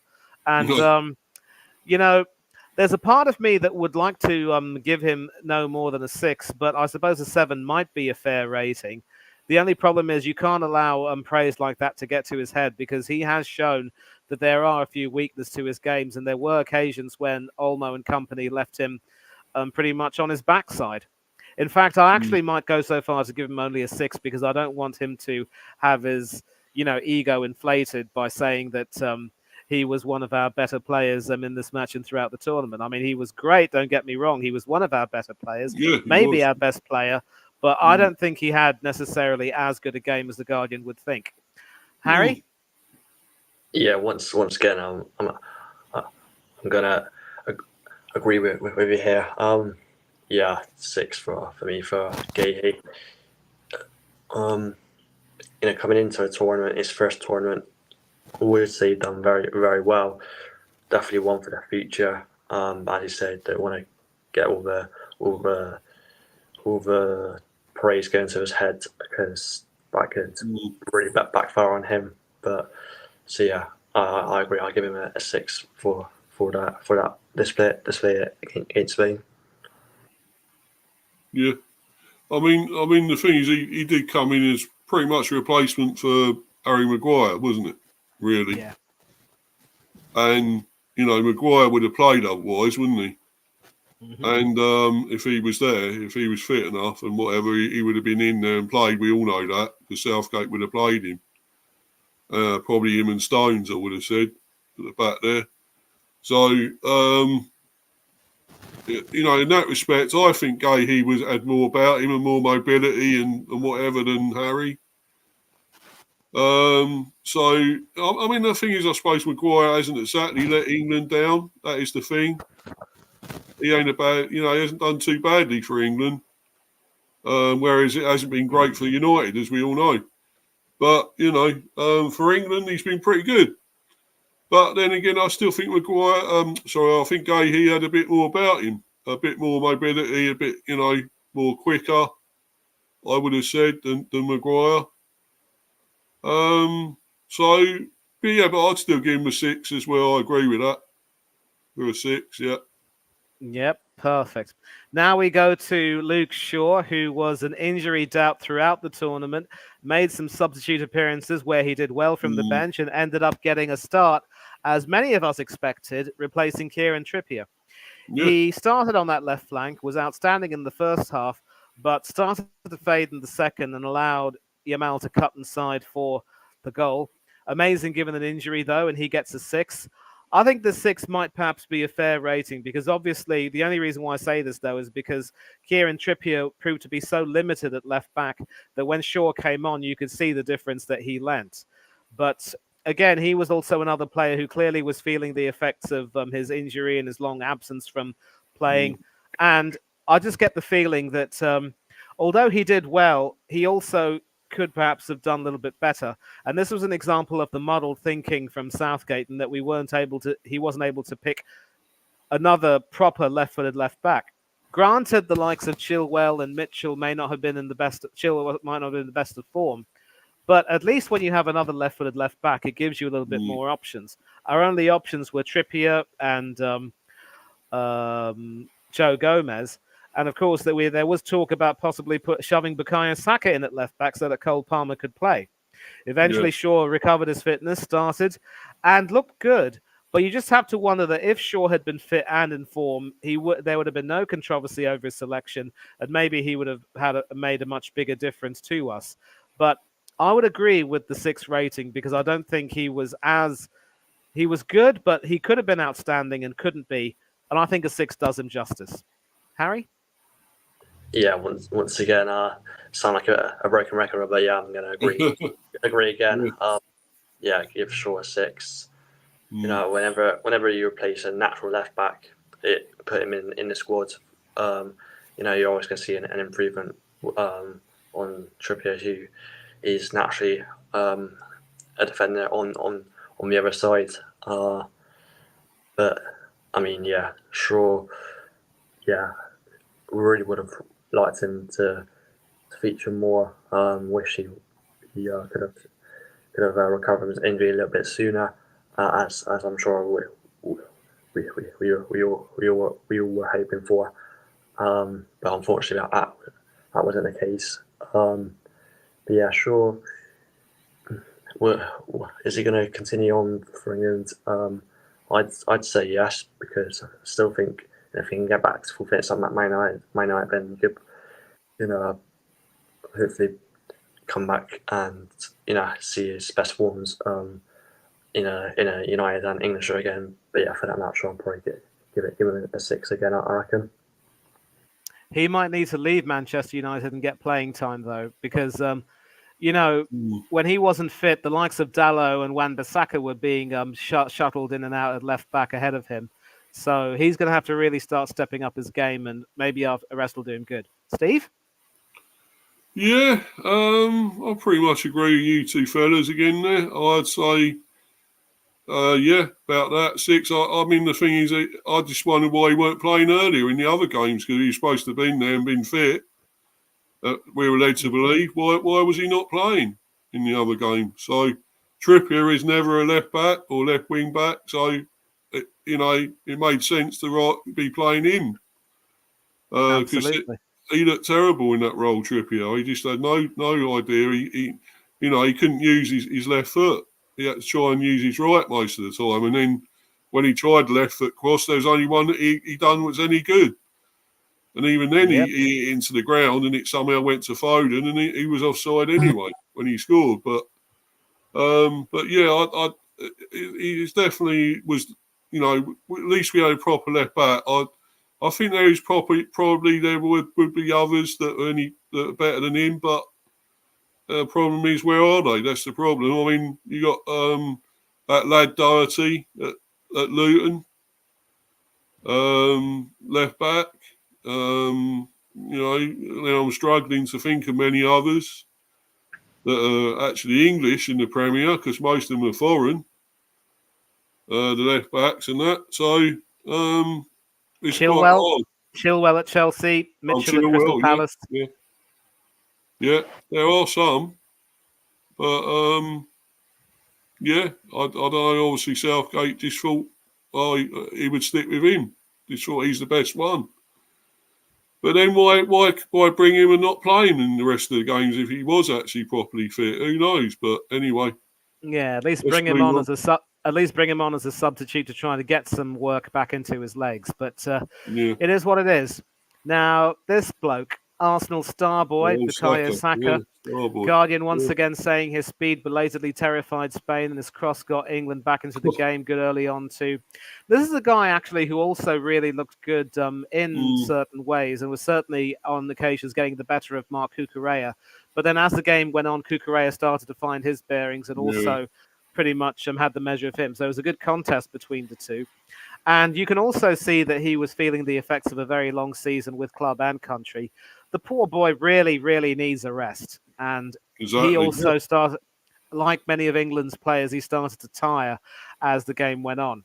I'm always going to be grateful to him, of course, for that brilliant strike against Switzerland in the quarterfinals, which helped us get through to the semis. But you have to think that with a fresh Saka, we do a lot more in terms of actual damage. And maybe there could have been games where Palmer could have started instead of him, and then Saka could have been brought on as a sub. I don't know. I wouldn't give him a 7, though. I think he deserves a 6 because he did obviously do a few good things, but he certainly didn't have as great a game as the Guardian would think. And he's another player. He obviously will be, he's the here and now and tomorrow, but he needs to be managed a lot more carefully. And hopefully the next manager will, not be so keen to run him into the ground as Mikel Arteta is. Harry, what say you? Would a 6 be fine? Yeah, I'd say a 6 once more. The Saka, had a few moments in the game, but ultimately was crowded out by he was up against Cucurella, and I think Cucurella ultimately won that battle at the end of the day. But I totally agree. He does need a rest, Saka. Playing too much games at still very young age. He's just. You wonder really, you fear that if he plays too much, could he potentially end his career early, which would be a real shame. I really hope not, because he's a fantastic player, and he's definitely one to look forward for the future, and he's only going to get better. He's just quality already. Got the experience of Arsenal. We know, of course, playing maybe too many games, but yeah, he does need a rest. But yeah, 6 for me would be just right for Saka, I think. Okay, Steve.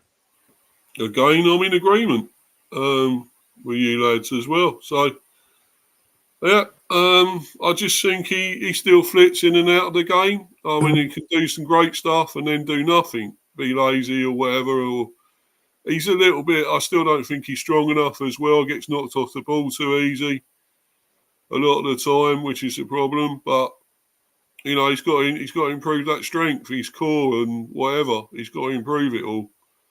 But other than that, he's a fantastic player that will get even better. So, but again, I agree. So Saka gets 1 less than his jersey number. Now, Kobbie Mainoo, less chance to knit together play than against the Netherlands, but diligent work throughout and had a great tournament and gets a 6. I wouldn't necessarily say, again, that he had a great tournament per se.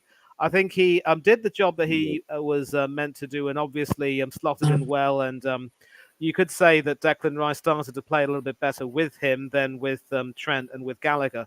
But having said all of that, that's not really much of an upgrade in that sense. And also in the final, you could see that he let his inexperience get the better of him, and it was a disappointing end to what was a good. It was a good tournament for him, but it wasn't really what I would call a great tournament per se. And I am not about to, big him up and say that he could be the answer to all our problems, because, had Jordan Henderson been in better form, and say whatever you want about his, morals, and I agree that, he wasn't exactly, upstanding in that regard. Yeah. I think in terms of what he lent to England's team, he was, for what it's worth, a very important player. And you could see that the likes of Rice and Bellingham would have played a lot better with him in the team. But so while Mainoo has done well, he hasn't had as great a tournament, and I think he was, pretty much. He was subdued, for want of a better word, and never really was able to, provide that impetus and that spark that people said he would. But as we spoke about later, Harry and I and Steve and you as well, Steve, maybe he had that coached out of him by Southgate. So I'm actually tempted to give him no more than a 5 over here. I know it sounds harsh, but that's the way it is. Harry? Again, I agree with you there, Manny. 5 for me for Mainoo.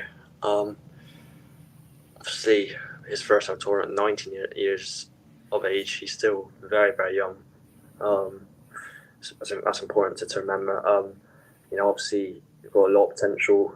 We've seen what he did this season with with Man United. But yeah, maybe the tournament too soon for him. Who knows? Hindsight is a wonderful thing at the end of the day. But yeah, I think I give Manu a 5. I do rate him as a player, but I think just maybe too little inexperienced, showing flashes of what he could become in the next few tournaments. But yeah, no more than a 5 for me. Steve. Yeah, in total agreement yet again. Yeah, I think he had a decent tournament for just 19, but he's got to get better than this. I mean, he's going to have better. He needs to be have a good season with United, have a long season. He's done some good stuff with them at times already, but he's got to get even better, and I think he will. I think he will learn from all this and be a very good player. But for the time being, as you say, I'd say a 5. So.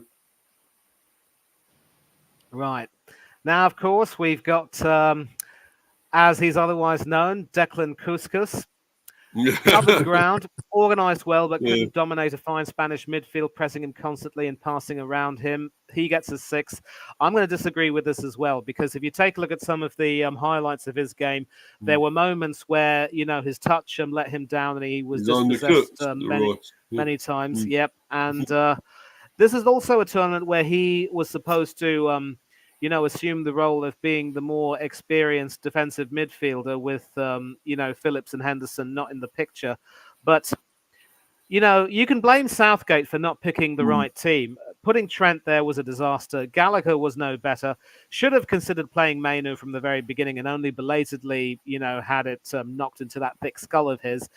And even then, although Rice did also unleash a few good shots throughout the tournament, I think in this particular game, in many ways, in the middle of the park, he was found wanting, as Rodri and Fabian Ruiz pretty much had the, you could say, the better of him, and even Olmo as well made sure that Rice wouldn't really have that much in terms of influence. So I don't think he deserves a 6 at all. I think this tournament will probably, I wouldn't go so far to say that he's overrated, but, he also has to show that he had two. Sorry to cut in there, Manny. But I thought he looked like he was tired, like he'd had a long season, which he probably did. Let's be honest, at Arsenal, he played a hell of a lot of games. He was probably playing nearly every game in a way. He's a bit like Saka, had a bit of burnout, Yep. So you could say that far from being overcooked, the rice was burnt. And I can tell you right now that burnt rice is not very nice. Thank you very much indeed.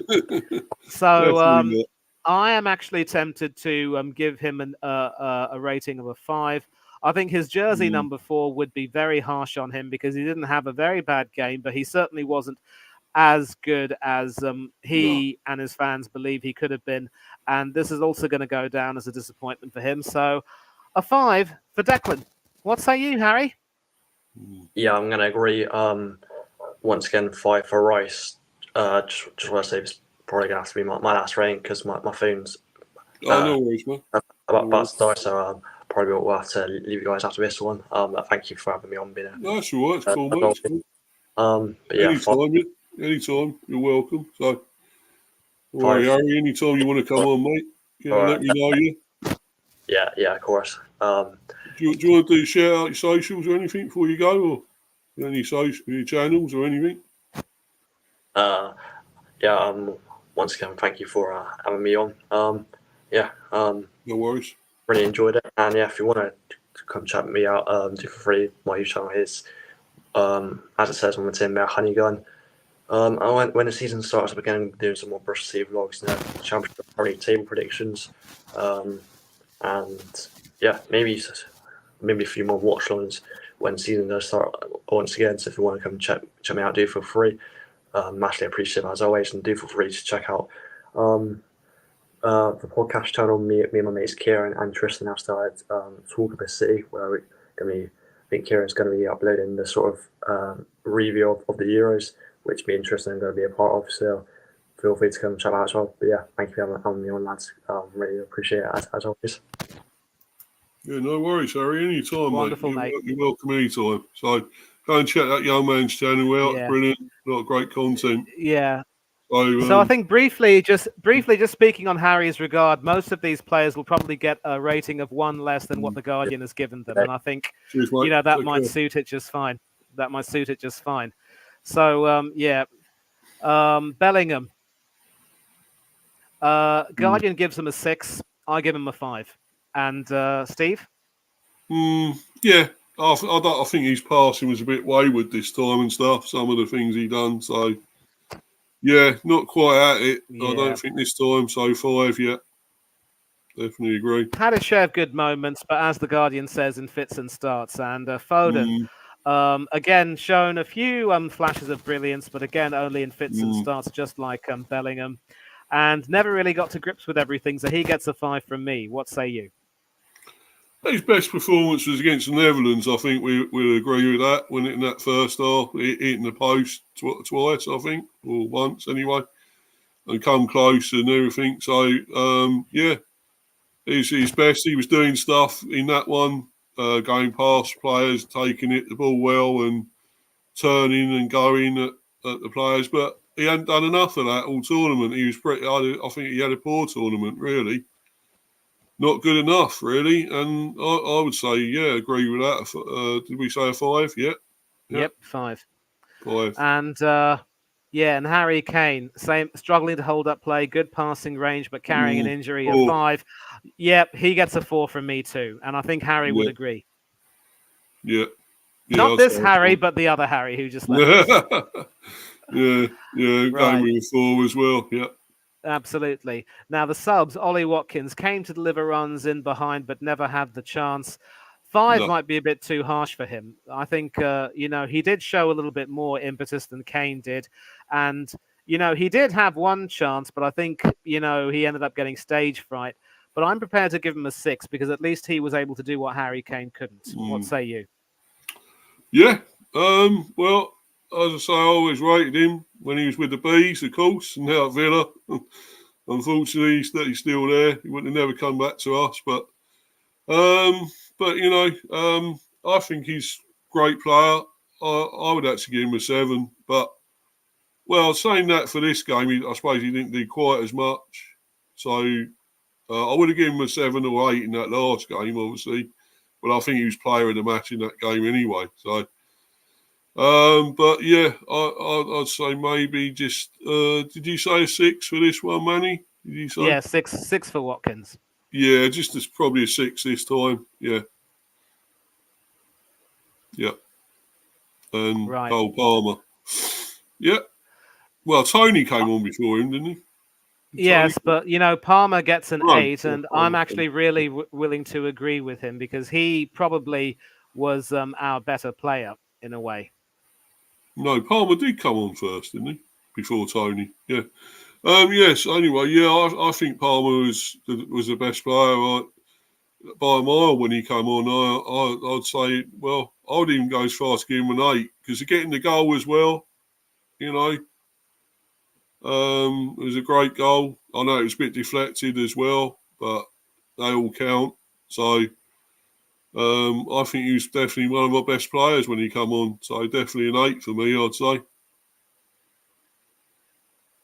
Yep, and Ivan Toney for Foden. Didn't get a chance to do much. Yep, but why he gets a 6 and Watkins gets a 5, I won't know. I'd be tempted to give Toney a 5 here. Yeah, lucky to get that. He didn't do really that much, but then he didn't get much chance again, 2 or 3 minutes before the end to do something. So, no, as you say, a 4 probably. Ooh. Yeah. You are a taskmaster. I know you don't like Toney anymore. Well, but, no, don't, mate. But... Yeah, so that is the ratings for the match. And for several of these players, I think it's a case of it should have been so much more. But that just sums up English football whenever it comes to tournaments for several years now, eh?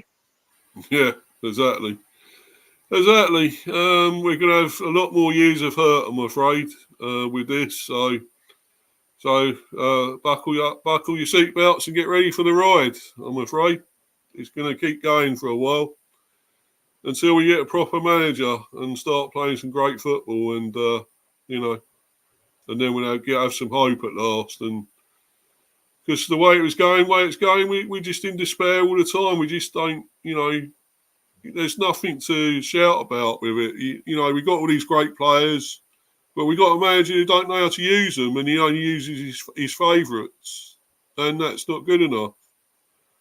And we got to find a way. Some managers got to get all these individuals together and get them as a team, and get them playing really good football, which they can do. We know they can do in the Premier. A lot of them can do it in the Premier for their team. So we've got to get it on the international stage now. So, but yeah, I think that was a good, really great stream. I really enjoyed it, and eventually it's over 2 hours. Of course, we're gone now. So. But we had a good response though. It was great to have a guest coming on, and we had some people in the chat. Yeah. Harry is his first time in here. So, yeah. So in the live chat. So it was long, but we had a lot of stuff to get off our chest, I suppose. Yeah, because it was I was trying to avoid it, to be honest, because I was thinking all day, oh no, I've got to talk about this. Oh no,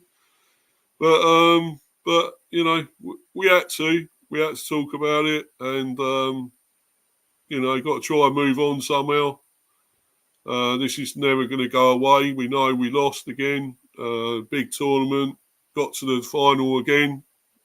The final stage, can't get over the line.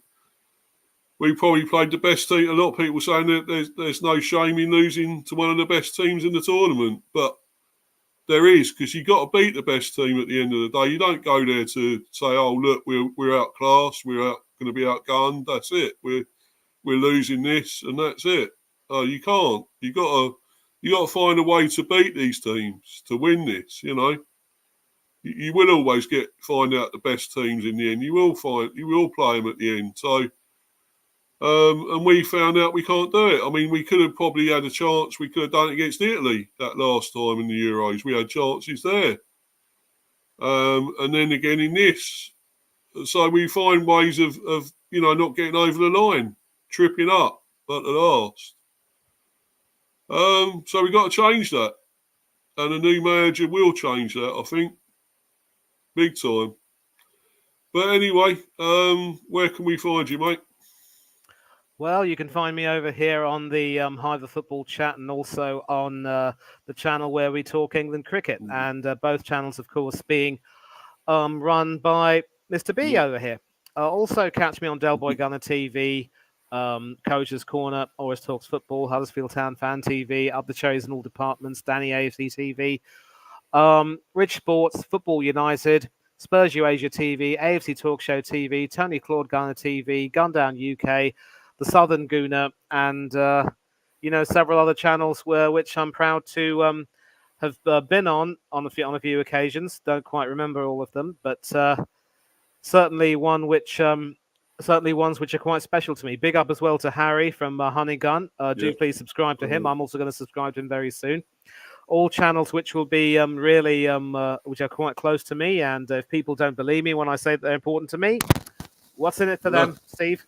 Yeah, I wonder where it is, where the check's in. It's in the post, isn't it? Yeah. Yep, it will be in the post. Yeah, and social media. Catch me on Instagram and Threads at Manny Thangadorai 1981. That's my full name on the bottom left corner of the screen, and also my date of birth. If you want to catch me on Twitter, it's my surname and my year of birth, Thangadorai 1981. And obviously the trending for who might succeed Southgate if he were to walk is obviously Tuchel seems to be a front runner. We will see. Keep watching this space. A lot of other things are trending on Twitter, as I still call it. And obviously we had a breathtaking last few weeks of sport. It's over for now. All we can do as far as football is concerned is rest up and prepare for the start of the Premiership season, where we go at it again and try to forget about our international heartbreak. Good luck with that, and good luck to the players involved. Nothing much else except to say enjoy the rest of this week. Have a good rest of your Monday. Take care of yourselves. Be safe and be happy. Enjoy the summer. Protect yourself from the rain. Don't enjoy the sun too much. Don't want to get skin cancer. And don't do anything that Honeygun, Mr. B, or I wouldn't do. But until then, as always, I say farewell to thee, goodbye and God bless to all of you, and we'll see you again very soon. Yeah, again, totally agree with all that, mate. Brilliant. And as Manny says, going out and enjoy yourself, but not too much in this weather. I mean, you can't at the moment. It's raining cats and dogs where I am at the moment, to be honest. And but apparently it's going to be like 27 at the end of this week, apparently, I've heard. So, so it's strange, isn't it, this weather? But there you go. But it's going to get hot again. You're going to have probably another heat wave, I think, by August. So, yeah, it's changing all the time, this weather. It's strange, the English weather, as we all know. But, yeah, and there's obviously a lot going on. Still lots of stuff, sport, cricket and stuff at the moment. That's still all going on with the women's and the men. So we got the end of the women's final game, the T20 on Wednesday. Obviously, I'll do a review for that when that's finished, and probably on the Thursday. Hopefully they win it and win 5-0. Be great. So come on, the ladies, so they can do it, and obviously the men as well on the second test match, which would be, when is it? Wednesday or Thursday? I can't remember. Is it Wednesday? I can't remember.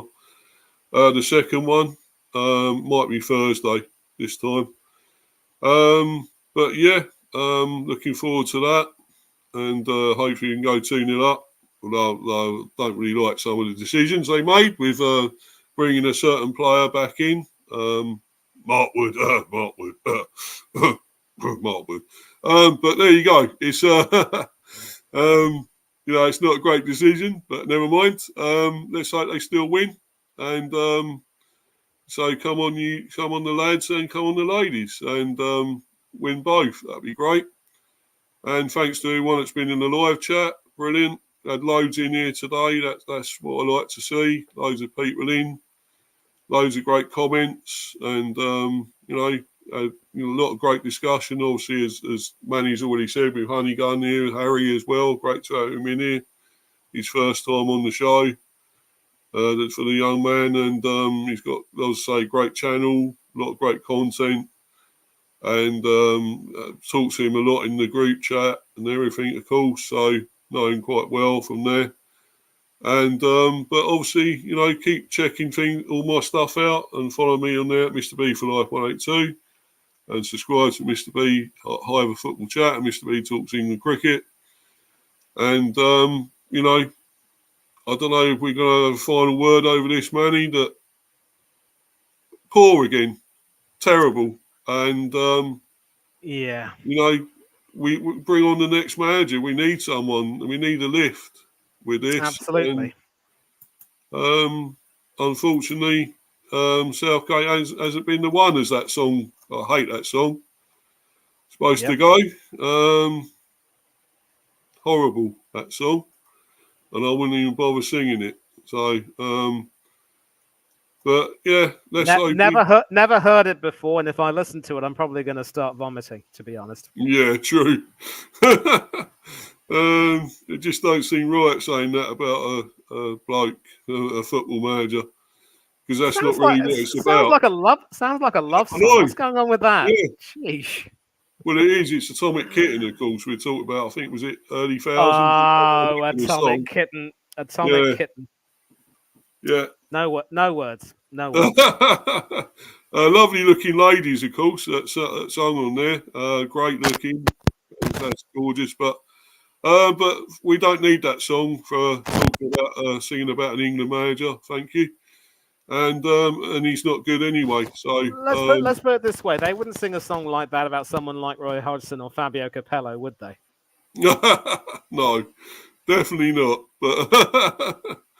But no, less said about that song, the better. And anyway, guys, we're going to bounce. And thanks once again for watching. And thanks to my guest here again, of course, Manny. Always a pleasure. You're always welcome, my friend, anytime. So, and thanks to everyone for watching. So we're out of here. Goodbye. Goodbye, everyone. Goodbye. Cheers, everyone.